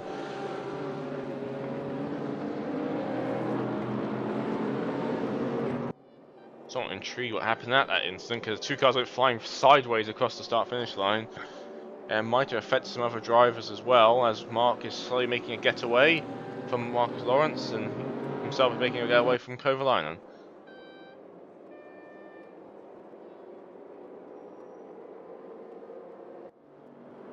In GT1, the pack is slowly splitting up, with Hontig somewhat keeping on the back of Jensen right now.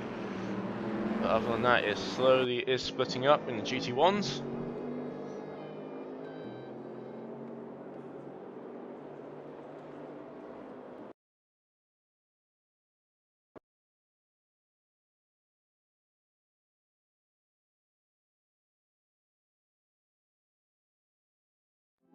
And Dendo is off at turn 2.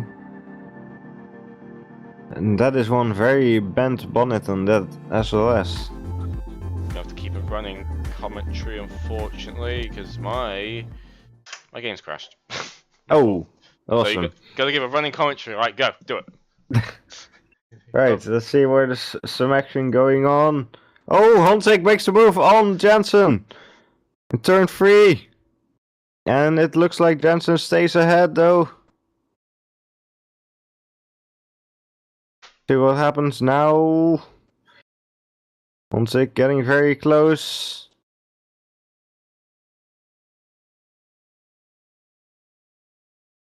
And looks like he's sticking behind for now. Very closely behind though.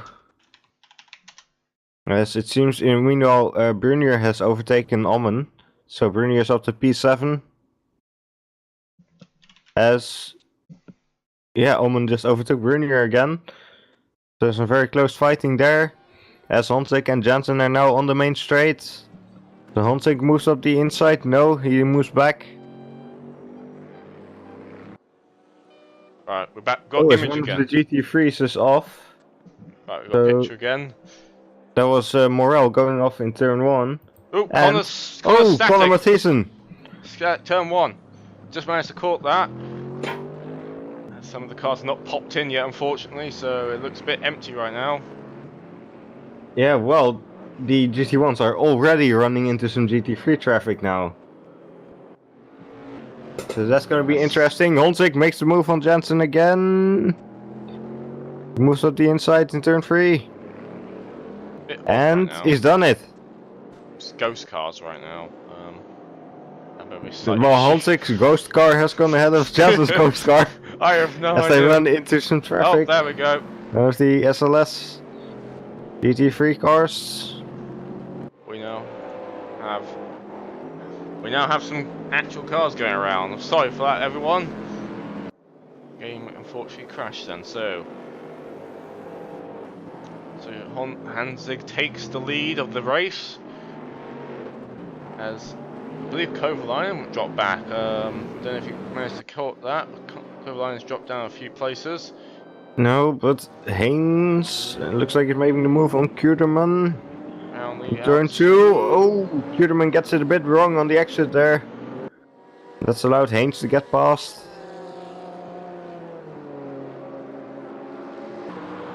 You now have Tom Dentist closing up on Thomas Jensen.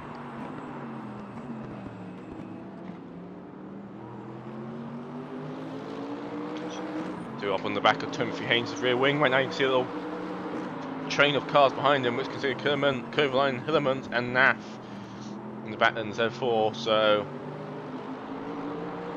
something's not happened well for Hillerman and Kovalainen as they have dropped down the order a bit.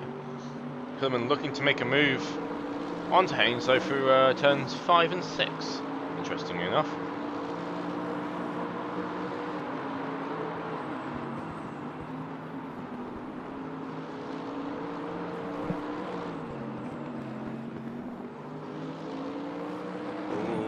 Hillerman's very close to side by side down the pitch straight.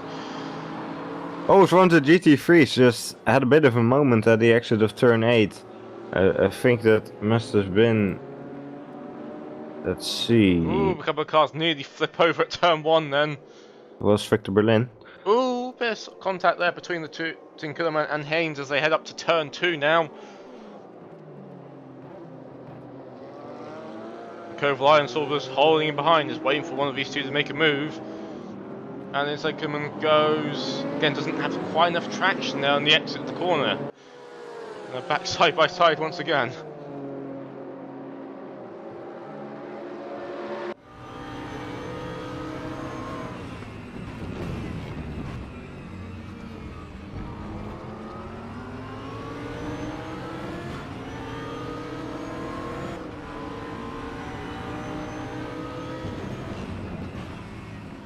So Dalton getting very close to Gonzalez now, as they are coming up to turn 3.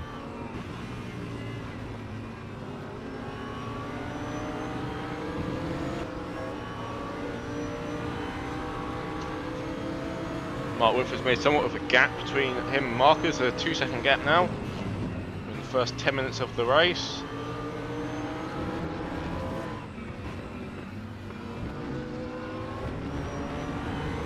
Kovalainen is a bit wide down the exit of turn 8, does lose some time with the cars in front. And there's now got Hillerman's right behind him as well.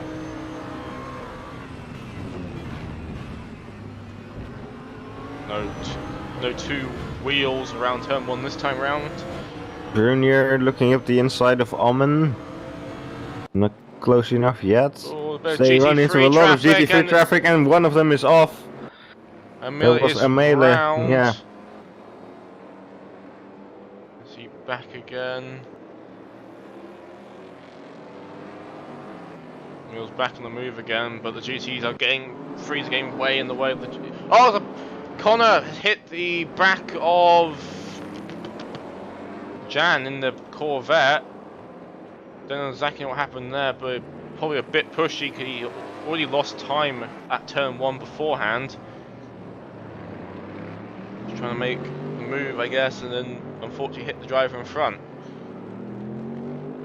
So he's now going to be dropped down the order. He's now lost even more time to the cars in front.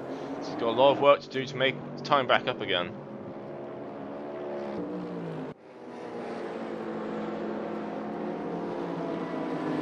I'm getting very... Wansink is closing up to Victor Berlin.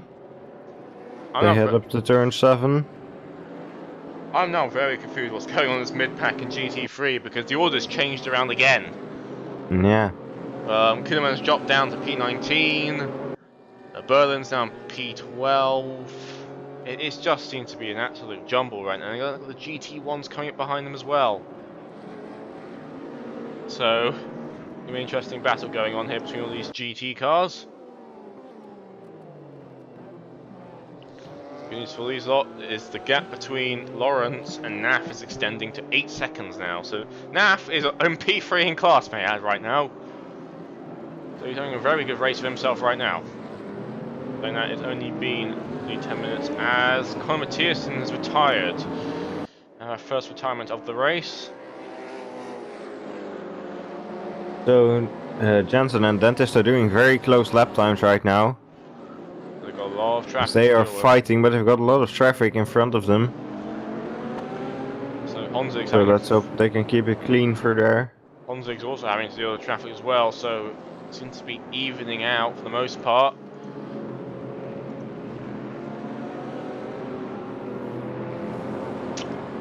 But Tom Dennis is all over the back of that Sarleen in front.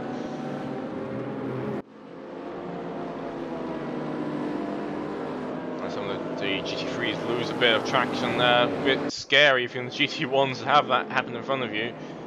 You saw someone, ooh, the Hillermans just push Dentist very wide then. Oh, a bit of contact back. Hillerman's, I think, sticking to his line too much, but then again, oh, McLaren's gone round at the end. That's Hillerman gone round again. He's known the best time in his debut in that McLaren. He's lost even more positions right now.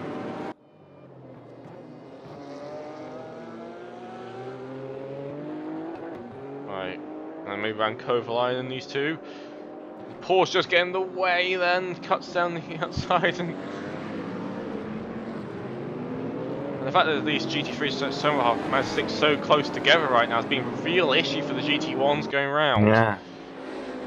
They don't seem to really get a break in terms of traffic. There's these long little trains of cars somewhat. And the issue is if they get out of these quickly, then Honzing might be able to get away. Honzing has cleared this pack for now, it seems.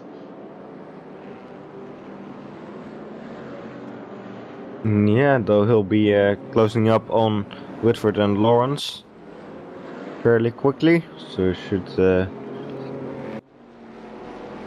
be around them in a couple of laps.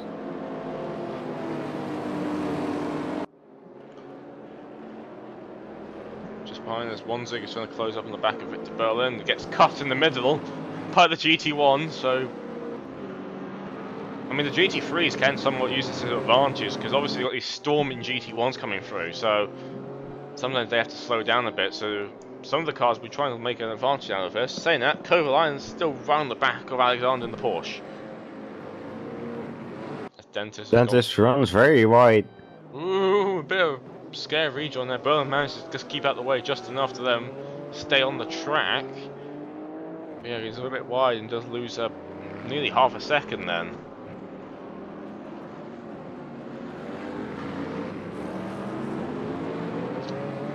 Kuderman moves to the inside of Hove. They've got some traffic, so they're going almost free wide through there. And looks like Kuderman has made the move on Vandenhove.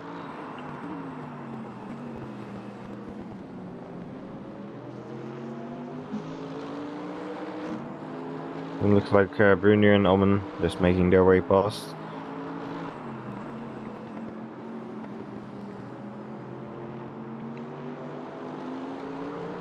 So a quarter of the race is completed now.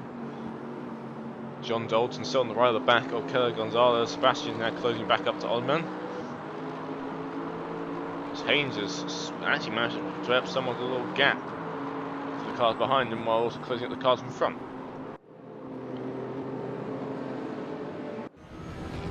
Oh, Dalton goes up the inside of Brunier, who ran a bit wide, and just looks like Dalton makes his way past. Dalton moves up to P4 and Gonzalez now to make some time as Kovalainen's looking for the inside line at turn 1. Is he close enough? Yes he is, he makes the move. Gonna be side by side now. GT1's coming up behind. Oh no, GT1 comes as well. That's both John and Gonzalez going past now. Kovaline's going to have the inside line up to turn 2 now. It's going to be very light on the brakes. Nearly hits the GT1 in front. But managed to keep in front of the Porsche and managed to make the move into P14. Gotta be careful with late braking in front of the GT1. You know, the GT1s, even though they have better brakes, in theory are going a lot faster, so their brakes effectively have the same stopping distance. So Kovalainen now moves up to P14. So now Hillemans is now trying to make the move on Alexander as well, now going to turn 4. And does... Stecher and Hillemans are side by side. Hillemans just pulling ahead now. Stecher does have to slow down there to keep his car on the track, it does seem. Otherwise you do risk us understeering off into the gravel and that will lose even more time, so... Right decision there.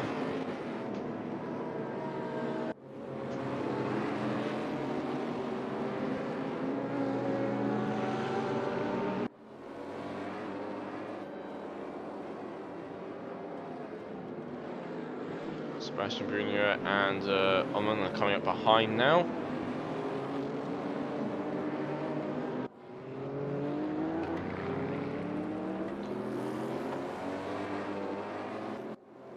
Timothy Haynes is actually closing on the back now of Wanzig. So he's going to try to make some moves up now.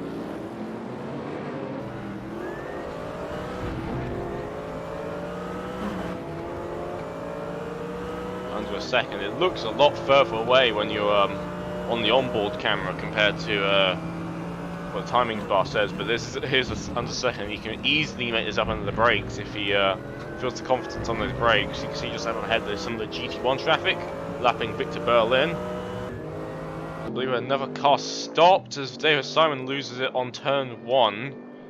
So you lose the position out of that, unfortunately. So that's not been the best run from him right now. Oh, and one of the GT1s loses it then. I believe it's Sebastian Brunier. Loses it into turn 4, so something must have happened to him then. As he's losing a lot of times. Yeah, he was on the grass just as I changed camera there. I believe one of the lost had a bit of contact and lost it. We're trying to lap the Kovalainen little pack of cars. Playing out Hillemans is now right on the back of Elton Kovalainen. Kovalainen, the vents on the inside. And oh, bit squirrely for there. Be very careful now. Hillemans is right on the back, and now a Porsche as well. So yeah, Stecher coming up closely behind them. Hillemans is going. Well, Kovalainen's going to move to the inside, but then the Porsche second moves to even further inside, and it's going to. Hillemans is going to have to drop back a bit because can't really go 3 wide into that corner.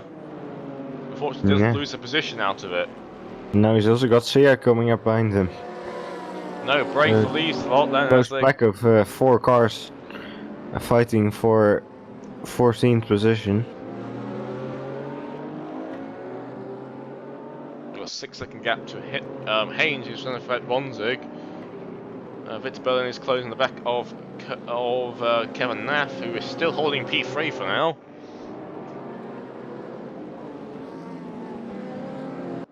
As Hillemans goes down the inside at turn 5 and makes the move work, so he's managed to get back past Secker. As Kovalainen is somewhat trying to make a break for it right now. This is the best chance he has, so you can keep this going. Ooh, Secker goes very wide then. Victor Berlin and Naff side by side into turn 1. Berlin with the inside Berlin on the inside, and they... Ooh, Naff is not giving up though, he's sticking to the outside there. There's a flat out denial saying, I'm going to stay here as long as I can. Berlin, like Berlin is pulling ahead slightly though. Ooh, switchback move by Naff then, lose a bit too much speed there unfortunately for him. Yeah. And now he drops behind him for now, but can you get a better exit there? Look how small that little Z4 is. I forget how small that car is compared to even the AMG, which is not that big of a GT3 car. The Z4 is tiny. It's a small car. with a big heart. He's right on the back of Victor Berlin now, so he's trying to make what he can. But this fighting will be helping the cars behind him, Wonsick and Timothy Haynes. Well, Omen in the GT1 is also coming up behind them, so they're gonna have to get out of the way pretty soon. Or at least drive predictably. Which when you're fighting for position is not normally a priority in your mind. Oh, and we have Kuderman loses again, I think, just then. He's lost no position to Dendo. He's not in the best of time in that McLaren. And I think he's just retired his car. That's the first retirement of the race. Actually, the second one. Retirement. Why did I say that? Sometimes you just say things which are completely wrong. So GT1 gets in the way, unfortunately, of NAF on this fight, trying to retake Victor Burns' position. And Haynes is still trying to close the gap though on the Wonsick. You know, Honzik is over 6 seconds ahead of Jensen now. So he does definitely have the race pace to keep going, but I think it's going to become a fight of strategy between the GT1s. Yeah, of course. It's a big question how Honzik is dealing with the fuel saving right now.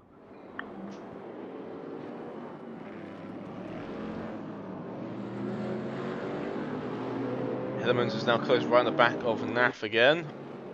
Oh, a bit of tyre smoke then. The Kovalainen. Oh, and James Butler is stopped or retired, I can't quite tell. He is stopped on track. Oh, he's moving again. Oh, I can't tell what's going on now with the order. Oh, one of the GT1s was off into the grass. Is that Omen? That was Alman. He's dropped down quite far down the order, behind Sebastian Brunier now. So he's got a lot of work to do again to try and make that 2 seconds. He's got a bit of damage as well by the looks of it on that rear. All the tail lights is out. He's going fairly slowly now, so he's entering the pit lane. Is this going to be a proper stop, or is this going to be a retirement stop? He's going fairly slowly into it. I think if you were retiring it would be easier to just press escape, but I guess some people like the immersion running into the pit lane. So I'll keep an eye on him. Looks to be going very slowly. Very slowly. Yeah, he's going just 40 kilometers an hour, which is about half the pit speed limit. Engine's still running. And he decides to keep going. Yeah. Sorry, I was watching that as well, just because it's interested. Let's go back into more on-track fighting. Hellemans is right back on the back of Kovalainen once more. And make a possible move if he can.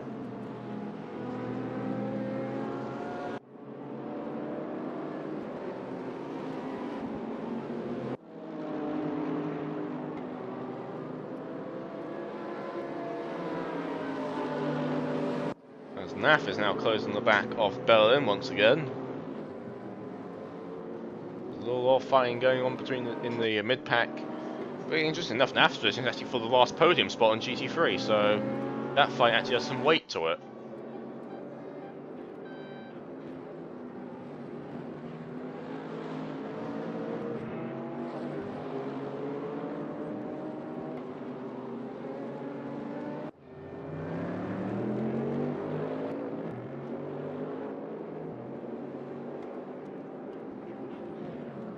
He's going to have another go now down the outside of turn 2 by the looks. Got a bit of GT1 traffic in the behind them.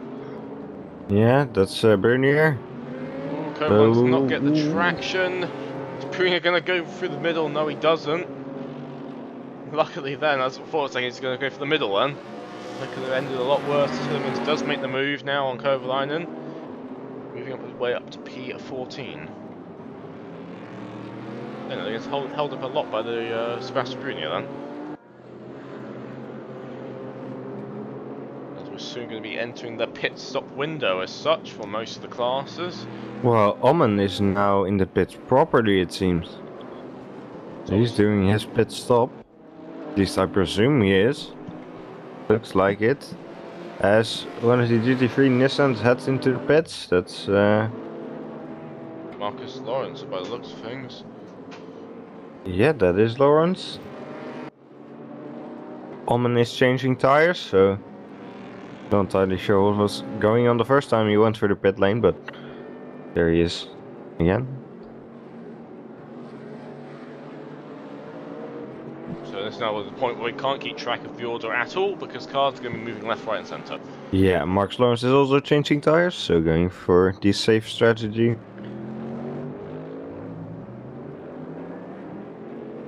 Yes. Meanwhile, Kovalainen is not really Pedersen's not really breaking away from Kovalainen right now. So this fight will continue for a few more laps until one of them decides to go into the pits. And Omen heads back out on track in 18th position.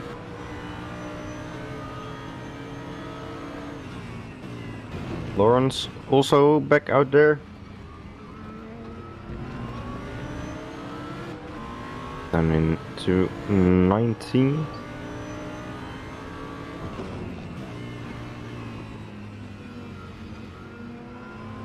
Haynes is now back in the back of Wanzig again.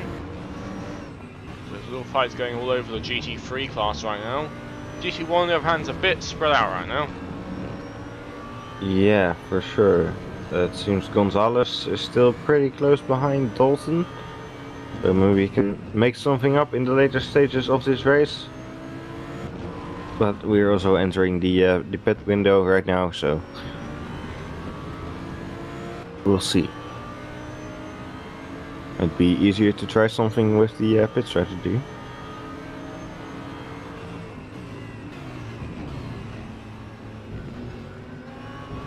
Looking at it, Wanzig and Haynes are closing at the back of NAF. So they're slowly closing it, but it seems they're under 2 seconds now, so the fighting with NAF and Berlin might actually not be helping them right now, as they're going to have more cars coming behind them.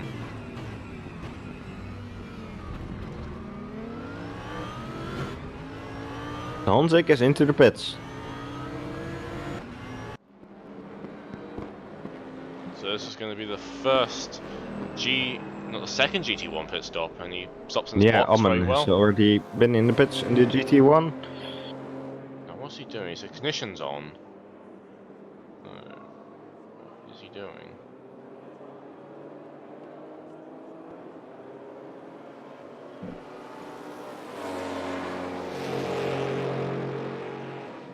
Dropping down the order now.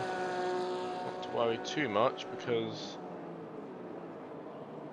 right, he's on tyres. Wanzig right now. Yeah. Yeah, makes sense.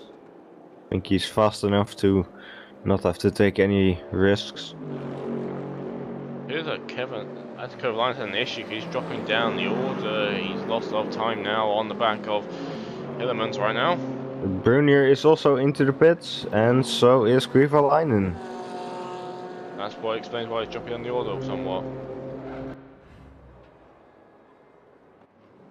So Honzik is out.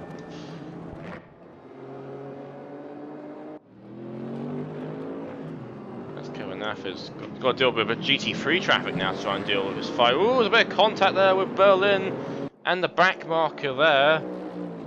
And Nav managed to take the position off him. So Morale does seem to have a bit of contact with the current top 3 GT3 Might be cars. mistaken, but I don't think Kovalainen changed tires. So anyway, Brunier is changing tires right now. Let's see.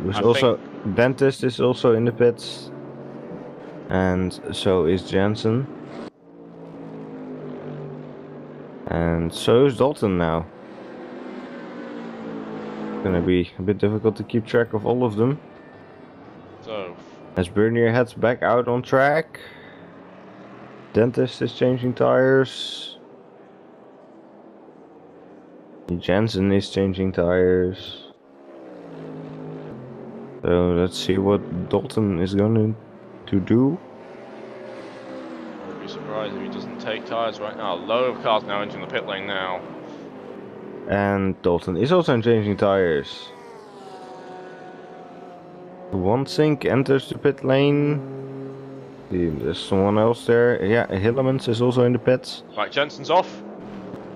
And so is Dentist. So will they manage to... So Honza got past them both. So it does seem like the order's not beginning to change much in GT1 now. I mean, it's a question of fuel saving to the end, as Gonzalez is taking the lead, but that's because he hasn't pit stopped yet. So I think One Sink might not have taken tires there, as John Dalton also heads back out on track now. And Dendo is in the pits. Okay, Hillemans is in the pits as well, I'm assuming. Yeah. Ooh, Naff is getting very worn in those tyres. He's going to be pissed up very soon, I think, because those tyres are not getting much grip at all then, as he lost the back end there. As Gonzalez is now he's also losing in the it pits. again. Naff is lost the position to Berlin due to tyre issues, and he's going to lose position to Haynes as well. And we'll awfully be surprised now if he doesn't go in the pits right now. Saying that, he stays out. Amela just entered the pits. It seems like the GT3s, some of them are running a bit longer. As Mark Whitford So it looks like Caleb Gonzalez did not change tires. So he's going to be all the way up the field now. He's got Honza Of course, it's going to be very closely now. No? Yeah. So obviously going to be very challenging to try and defend that position on the worn tires. He's pulled out just in front. Right. So Nissan versus Saleen, one on warm, one on fresh tyres. Looks like he's going to go to the defensive line. And now this is... I don't think he's going to hold much longer because he's just got the traction to really keep going. Thomas Sayek is in the pit lane.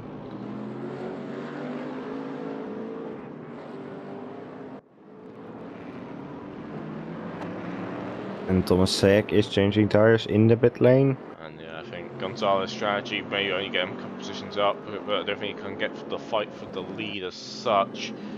There's not enough grip from those tyres. He's already lost nearly over a second. So Sayek rejoins the track in, looks like that will be 16th position. So he might get overtaken. No, he stays in 16th. Interesting enough, the pack of Victor Berlin and Kevin Neff have yet to pit. But these things have been in a fight for a little while now, so... Wishing to see where these cars end up. So it looks like Mele has also retired, as Morel is now coming into the pit lane, and so is Alexander Sacher.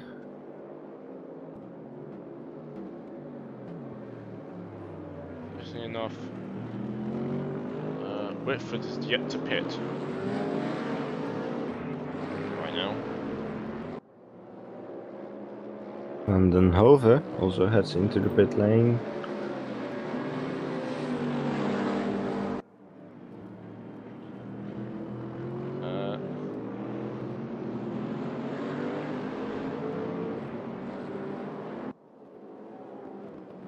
Mark Whitford, currently GT3 leader, is staying out for another lap.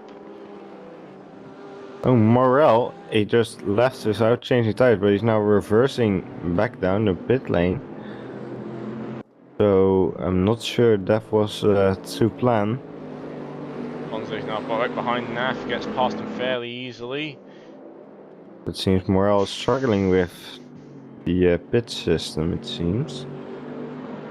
Not entirely sure what he's doing. The top 4 GT3s have yet to pit. Sacher heads back out on track now. So, I'm going to think something here. The top 4 GT3s are yet to pit. I'm starting to think that they're all going to go splash and dash strategy. Like all 4 of them. Because the pit stop window midway point is now been and gone. Yeah. So it's the only strategy that makes sense now, splash and dash for all 4 of them. I don't see why Mark needs to do it, because he's got a fairly comfortable lead.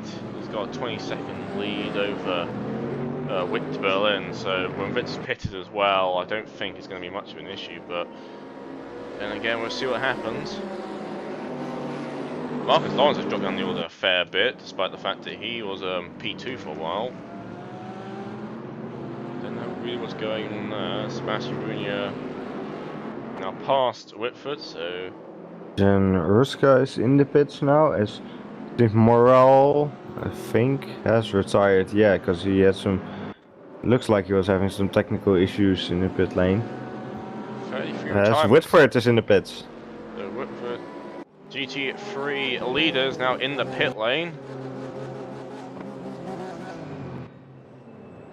I think the question is, where are the... I think Victor Berlin will be entering the pits now as well. So Victor Berlin's now entering the pits, and Naff and Haynes continue going.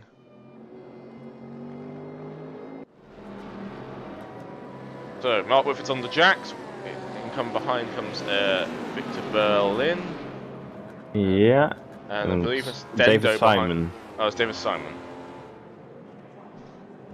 So Whitford's taking tyres. Now there's a chance for Victor Berlin not to take tyres and jump him in the pit stops. So it'll be interesting to see what they do.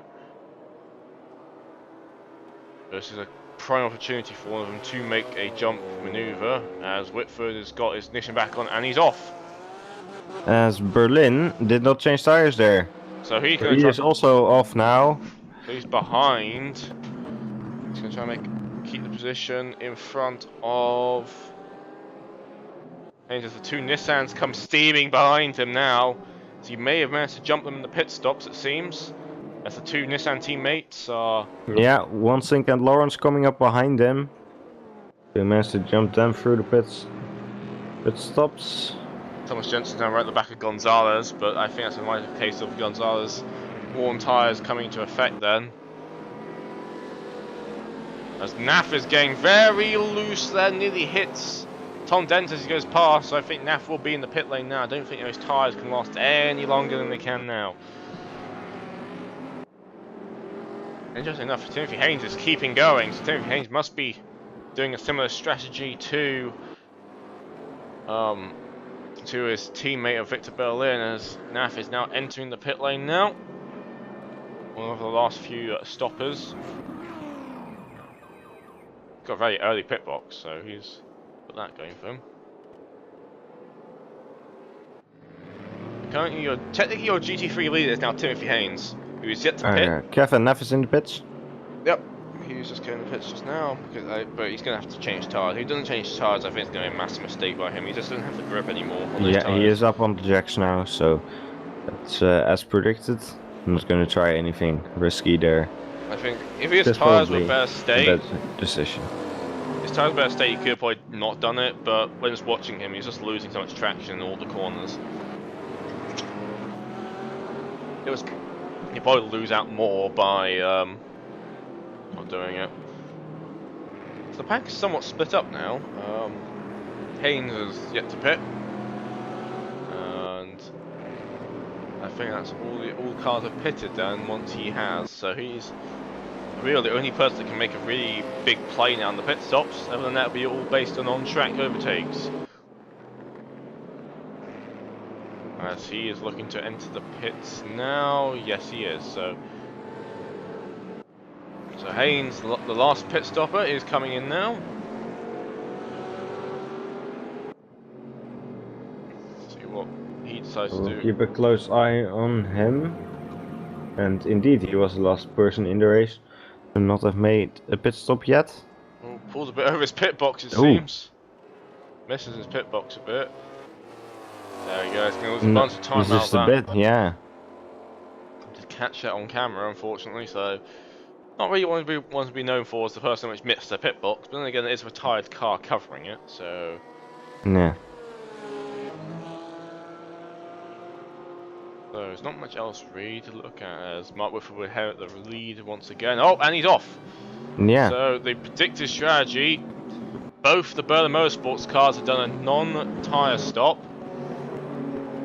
As he's now going to pull up behind Wanzig, I think, and maybe Kovalainen. Depends how quick he can get out of this pit lane. And Kovalainen got past. So, interesting note, Lawrence is now right behind Victor Berlin, so Berlin's got to hold him back for Tom Dentis is getting very close to Caleb Gonzalez now, coming up to turn 7. Dentist has a look up the inside, doesn't make the move. As they now head up to turn 8. So he's going to have the slipstream on the main straight. And it looks like he'll be able to do it. No, he pulls back. And he did not manage to get quite close enough for turn. Oh! The barrier's Gonzalez is off. Oh, is his car going alright? I don't know what is That damage. was a big moment. He's got a bunch of bodywork damage on the front He now. doesn't have any mechanical damage. But I think those old tyres are coming into effect now. Risky strategy, I don't think it will be pulled off. Naf makes the move now on Thomas Siek. As Victor Berlin's got very scrubby there, he's got Marcus Lawrence right behind him. I think not taking tires is an especially risky strategy in GT1 where there's no traction control. Yeah, you can't just whack that up and hope it works. As Marcus is now on the inside of Victor Berlin to turn 1. There's going to be a very clean overtake there. I don't think much Victor can do with his worn tyres when Kovalain's right behind them. And followed by him is Timothy Haynes. For the sake of Kovalain, the championship, he needs to get high up the order, I think, because right now Marcus being in P2 is going to give him a whole bunch of points advantage over him. He's ignoring the team championship for now, because obviously Concrete Racing has a massive advantage in that regard. They have like a 40-point advantage right now in team. As Thomas Setz gets past Naff again in the back, as James Butler seems to have gone off.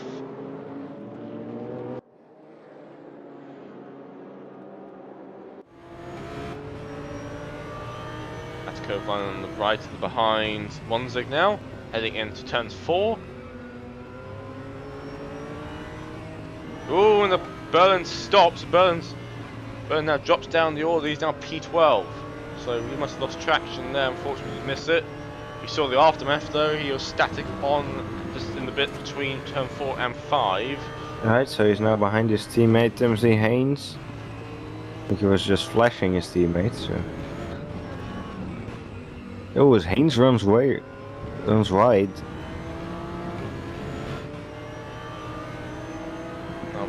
going to make a bit.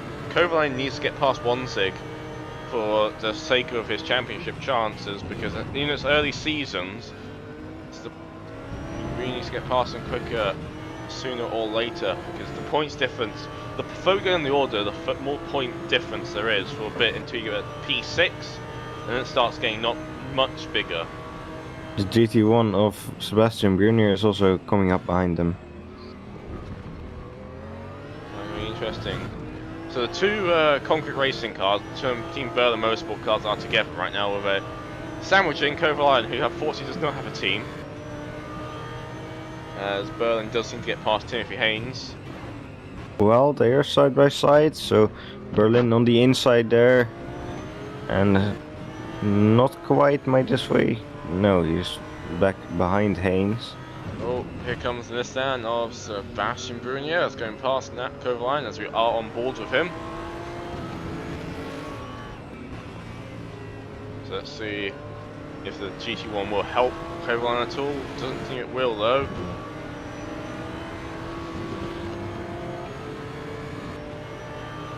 As he now gets past, it does seem that Kovalainen will drop off the back a bit. For now. Meanwhile, the two Berlin Motorsports cars are fighting each other, so... Yeah, Berlin just got past because Haynes ran wide again. No team orders here then, it seems. Some sketchy team orders at the Red Bull Ring on Saturday, but not here. Not today. Oh, here comes James Butler pulling out right in the between both of them. Not the best place to pull out. Haynes is going to use the slipstream if he can to get past him, and so he does. Butler doesn't get too much of a fight.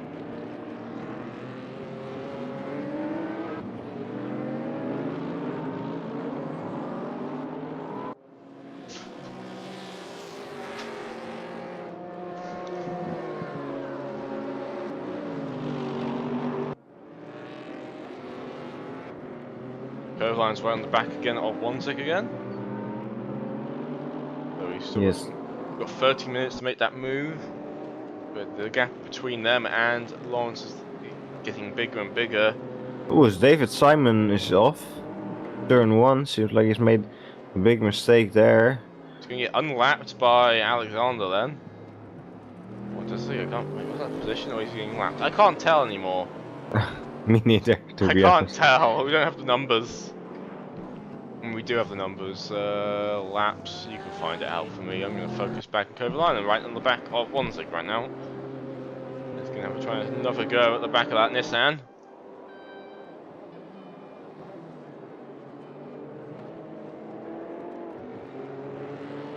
Sacher is a lap ahead of Simon.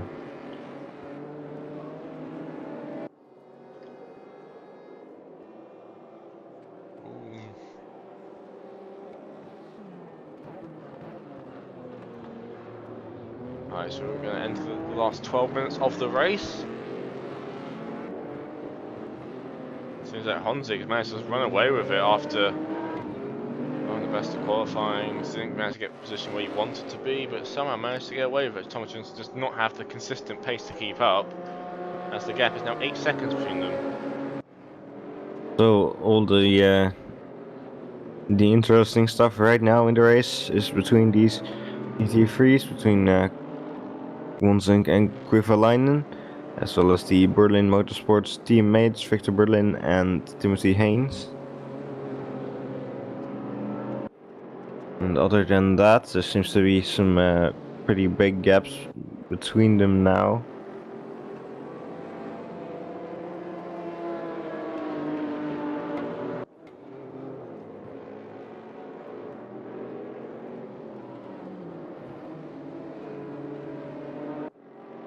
Yeah, most of the pack is splitting up as well. Oh, both of the Berlin Motorsports cars ran wide at turn 7. I mean, they both don't have new tires. They both got Yeah. on used tires. One thing about the strategy, we're not gaining many positions now, but it has in theory guaranteed them a guaranteed P5 and 6 in class. So that's not too bad, especially since Victor Berlin has been struggling to score points at all this season. So they've also got Honzik coming up behind them in the GT1.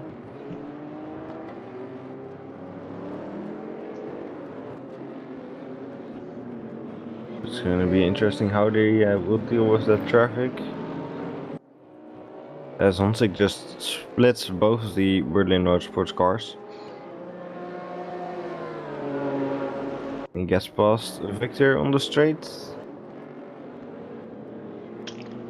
We'll be careful now because he's going to bite in the middle of these two, the Kovalainen and Wanzik fighting each other.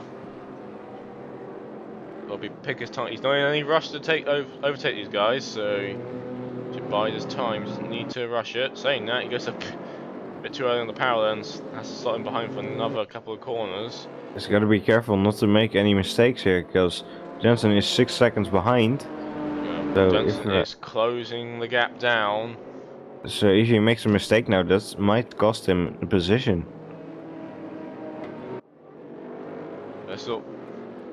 Oh, he gets very close to the back of 1-6 Nissan. That was just about clean, I think. Maybe a little touch there. As Berlin slowly making the ways back of these two, so but Jensen is slowly closing the gap now. So Yeah, well, Jensen is also behind Haynes now. Let's see how quick he can deal with this traffic. Honzi might have. So the question is, has Honzi managed to manage his fuel well enough? We know that Thomas Jensen is very. Oh, there's a. Oh! Wanzik spun around. And Kovalainen wanted to stop on track to let him pass, but it seems that he broke in the middle of the straight with some other cars behind him, so that's not such a good idea. In fact, it does mean that Victor Berlin has now inherited P3 off this. So. Yeah, and Haynes is also moving up into P4. It might be a fairly good points haul for the Berlin Motorsport guys. They may not be able to catch the Concrete Racing guys, but this will still be the best points haul they had all season coming into this, as John Stenson is definitely closing that gap down with Honzig. Maybe a bit late for it, but I'm starting to think that Honzig may have mucked up his fuel strategy somewhat. Yeah. Even because he's going, I don't know, if you can look at the lap times, it may be a good idea to look at those right now because they may tell a story. Then the So last they laps went about equally fast on the last lap, but of course that is with Honzig dealing with quite a lot of traffic. So I think on the lap before that, Jensen was quite a bit faster, yeah. So we'll see how that develops. Because this could get very interesting indeed. Hillman's now right at the back of Kovalainen. Yeah, I think Tom Dentist is also getting up to the traffic of Haynes and Berlin now. You've got a bit of GT3 traffic up ahead as well on the back markers. That might be a bit of an issue. Tentus goes down the inside, fairly clean move for now.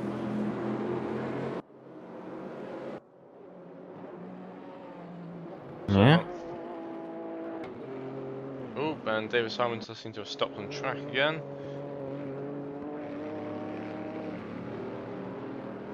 Yeah, he spun again at turn 1.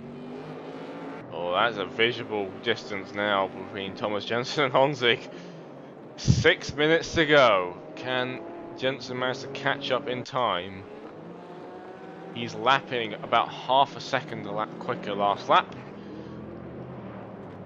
But there's only 6 minutes to go. Bit of traffic up ahead consisting of Marcus Lawrence. See how much this holds up Honzig. So Hillemans tries to go for the move on Kovalainen. He goes on the outside of turn 1. And they seem to be side by side on the straight. Yeah, definitely side by side, bit of argy-bargy going on, a bit of contact then. Kovalainen's got the inside line though, but he is, and he's going to start him behind as the AMG just seem to.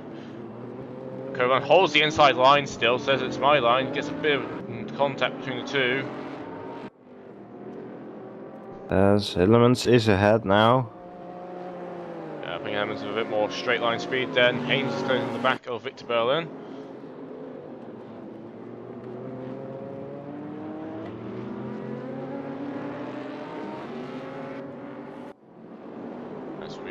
As the 5 minute mark is going to be coming very shortly. In 15 seconds, actually 10 seconds now. Each second I say it gets shorter. As we've got a bit of GT traffic behind, GT1 traffic coming up. It's Gonzalez, I believe, with the front end damage. This Kovalainen seems to be somewhat slowing down there behind. But another spin out there, I think, with David Simon again. I see a bit tyre smoke there. Gap between the lead and second place is under 3 seconds now.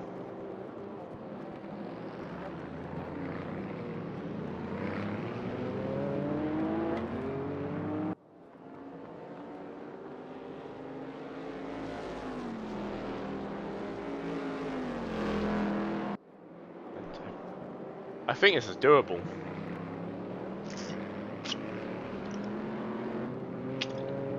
I'm not quite convinced yet. Let's look at the lap times again. Jensen was half a second faster. Just over actually. On that last lap. I think it'll be a case though if they meet traffic at all. Because the gap between them now is close enough where in traffic Thomas Jensen can close right at the back up in traffic. So unless Honzig can get really lucky with the traffic, I think it's doable. Yeah, you have a very excellent, good point there. Excellent, good point. Yeah. Though they only have one car of traffic, so unless they manage to catch up to Bernier very quickly. It depends when they meet him. If they meet it into turn 2, that might be a really big issue for Honzig because that corner is quite slow and you can't really use any other advantage of your GT1 car. You may have an extra like 200 horsepower But that doesn't mean much when you're going for a corner. Hillerman's is magic past So, Wanzig. it looks like Onzik is gonna make his way past on the straight there. Oh, this might be bad timing for Jensen though. He's going to meet him right into the corner. Or not, he's going to meet him round the corner. Need to get out of the way quickly because he's going to meet him going into turn 4. Let's let the gap through. Lucky the window does somewhat let him through. Yes, he does. Probably does lose a bit of time though doing that. Which is... So now it's a question of how quickly they close up on the back of the GT1 pack. In terms of if they will get more traffic or not. It's 2 minutes 20. I think it's about 3 more laps, depending. 2 more. So we'll see. That was probably a very slow one though by Thomas Jensen. I think he actually lost some time in the traffic. Jensen still about 3/10 faster than Honzik. 2-minute gap is gone. John Dalton's closing the back of Gonzalez, which is not surprising. Gonzalez has been running some very old tyres now. A good majority of the race. Kovalainen is still struggling to get past Wanzig because Hillerman's got past him. They were saying once they're struggling again, he seems to have stopped on track. 1 minute. Yeah, once again at turn 1.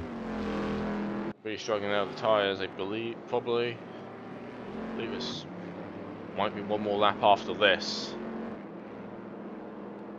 I think there will be, yeah. Thomas Jensen has lost a bunch of time then. Very wide there, so the tyres are coming into effect now. John Dalton's going to be going past Gonzalez very shortly.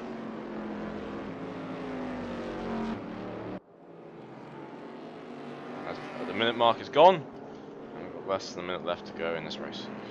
We're going to be going across the timeline for 1 second to last time, I believe, for these GT1s. Seems like we're having a bit of timing glitching out again.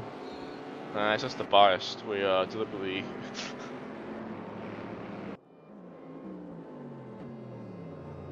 31 seconds, 2.3 seconds to make up. I don't think it's possible anymore. Georgia was 4/10 faster on the last lap. Yeah, so he's picking up the pace now. Might have been fuel saving and it's like decided let's use it all now. Yeah. That might be the case as we head on to the last lap. It's John Dalton and Gonzalez having a little fight now for P4. As the clock reaches 0.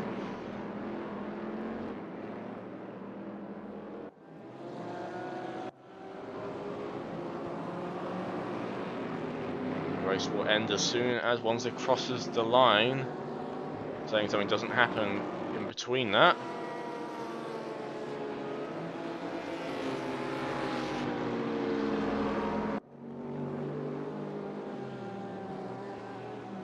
Gets past the McLaren. His final 2 corners. And I believe he will take home the checkered flag to win on his OVRC debut. The wins round 3 at the Red Bull Ring. Honzig takes it, followed by Thomas Jensen just behind him.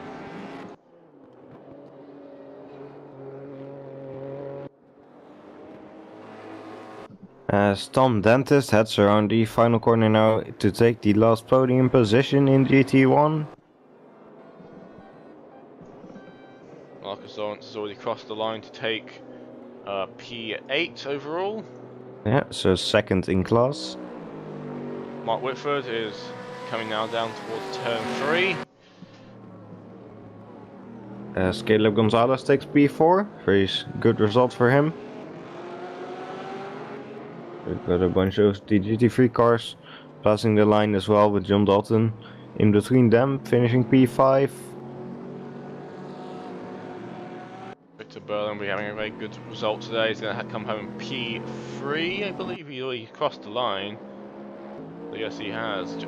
Max Verstappen has taken P3. So one more podium position to fill, which will be Mark Whitford. When he crosses of that line.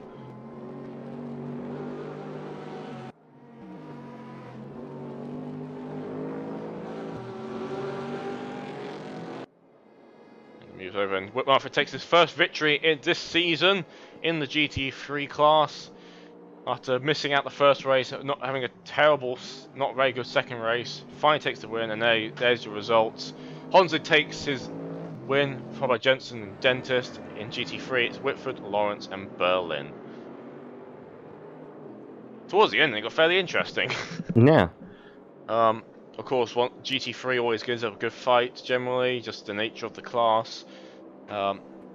GT1 unfortunately a bit quiet for the most part. Very big gaps sort of opened up fairly quickly. But I think it might be because of how quickly they caught the traffic up, to be fair. It was very quick traffic turnaround.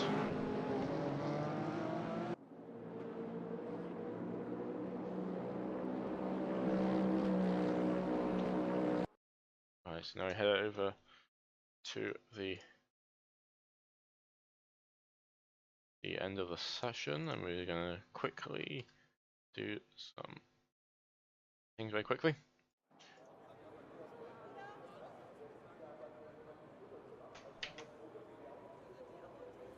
As I'm going to quickly ask some people.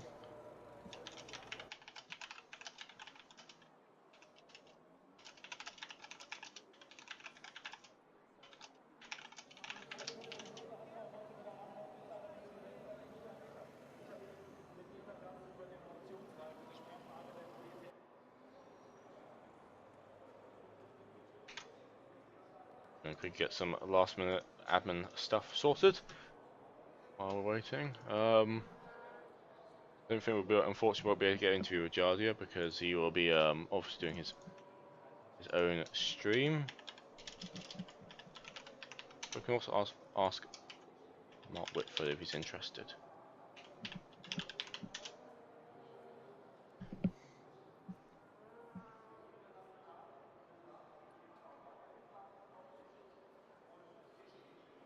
Where is he? Let's find him. Track him down.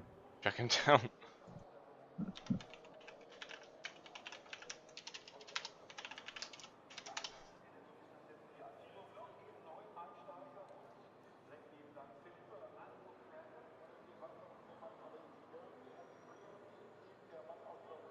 Right, we quickly head back to the interview box of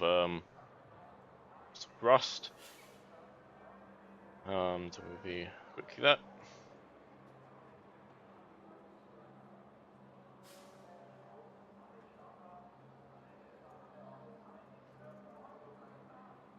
Hello, Mark Whitford. Hello.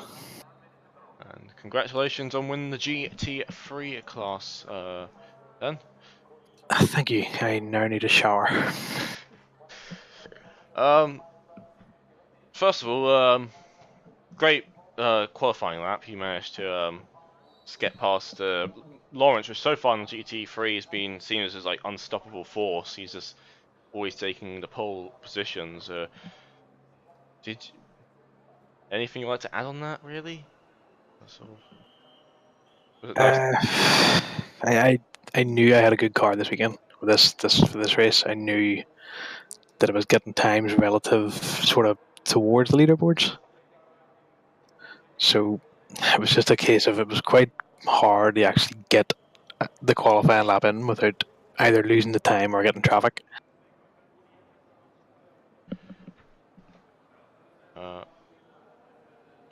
Sorry. So it didn't come to the race. You got a very good start, to be fair. Like, you managed to get one hell of a getaway. And as for from there, you sort of just controlled it. Did it feel very relaxed for you in the car, or did you feel a bit like you had to worry about all the time from people coming up? Well, I kept checking my rearview mirror for Marcus because I knew he was fast. I didn't really know what sort of race pace he would have, but I knew my car was faster, so I didn't push too hard. But yeah, the start I was actually smiling to myself because I got such a good start. I kept looking back, going, "That's a good gap. I needed that. That's what I needed to break away." I mean, it has been a while since you had a victory in a GT car. It was all the way back in season 2, I think, or season 3, or it was a while ago since you had a victory in GT series. So, do you feel happy you finally got one? Yes, especially after the start of the season, hasn't been too great. But I think the last race I won was Bathurst, I believe, which is another. How long ago? Yeah, it was. I think it was season 2. Yeah, But makes yeah, sense. to get the pole position and the win is amazing.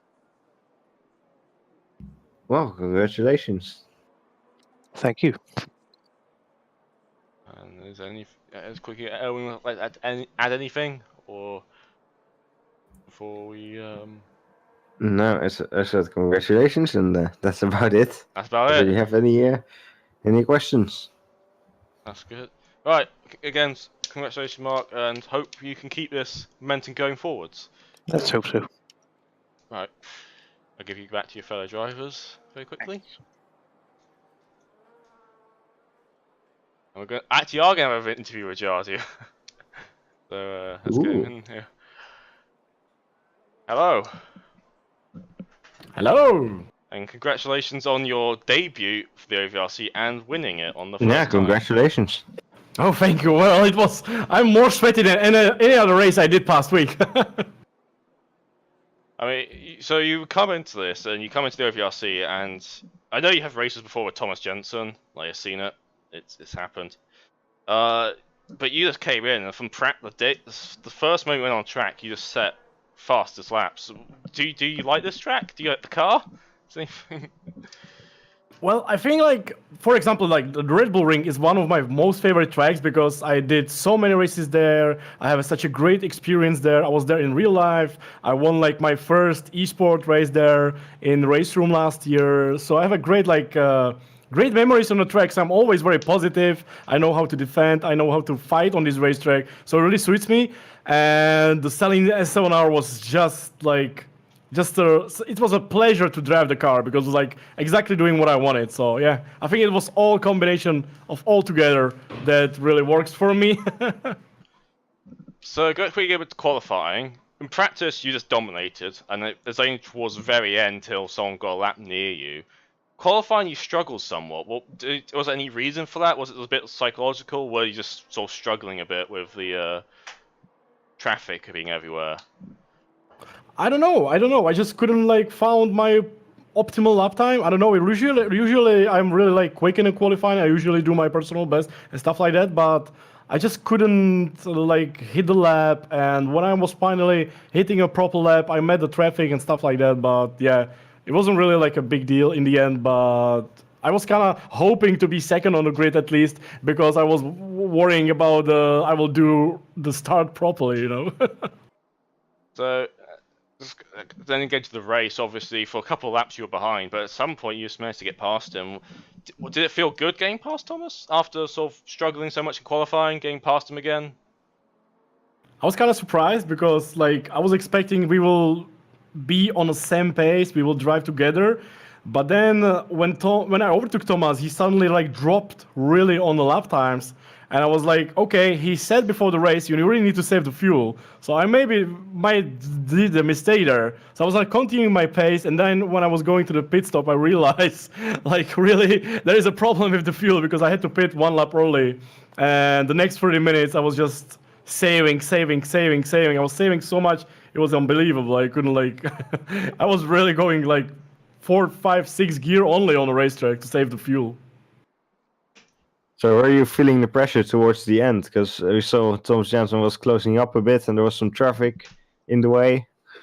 Well, I honestly haven't been feeling pressure from Thomas because I knew he's coming, but I knew that either I will run out of the fuel before the end and he will win either way, or for the last 2 laps I will just push as hard as possible and see what will happen with the fuel in the end. So I was like, I didn't feel any pressure at that point. I was feeling the pressure from the fuel part. It was really crazy to do it one pit stop and just survive with the fuel.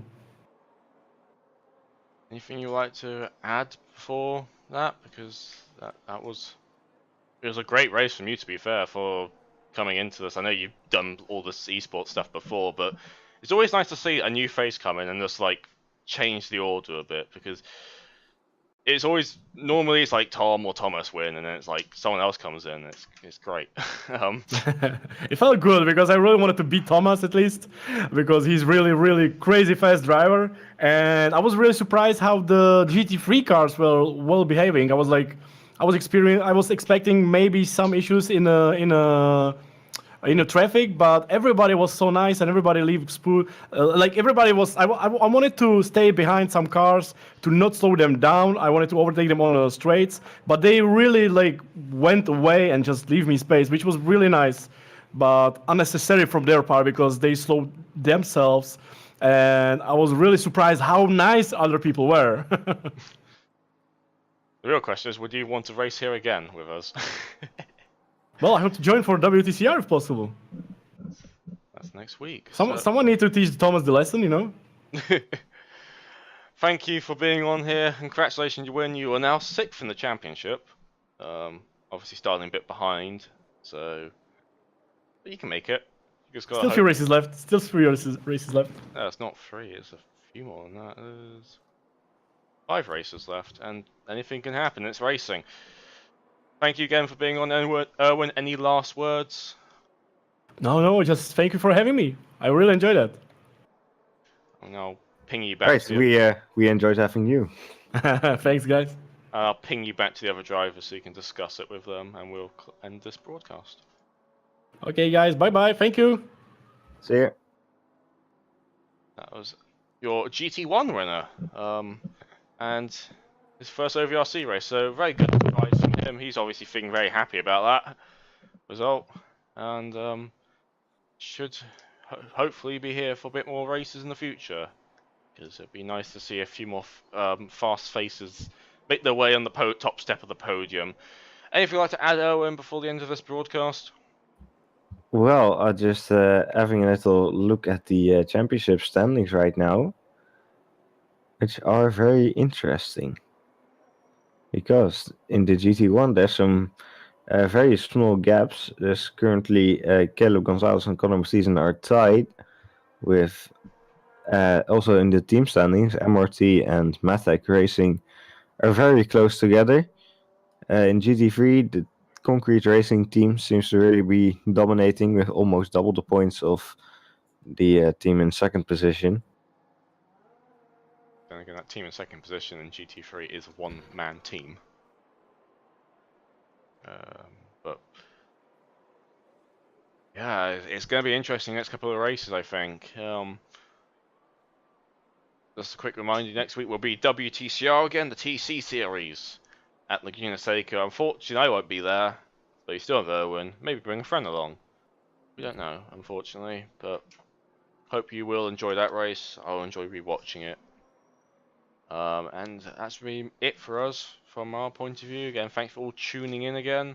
This was another great race in the OVRC GT series. And these are cars that seem to be always bring something interesting out. And it doesn't have to be on-track battles. It's all about the extra strategy and stuff. And it always seems to be an interesting element to racing. Yeah. So that's going to be me out. Any last thing, Owen? I probably said that multiple times already. You said that a lot. I know. I need someone to end it on. Yeah, just hope you guys enjoyed the stream. Remember to click like and do all the things and subscribe and etc. Because we're on YouTube, so we need to chill. It's a chill really hard.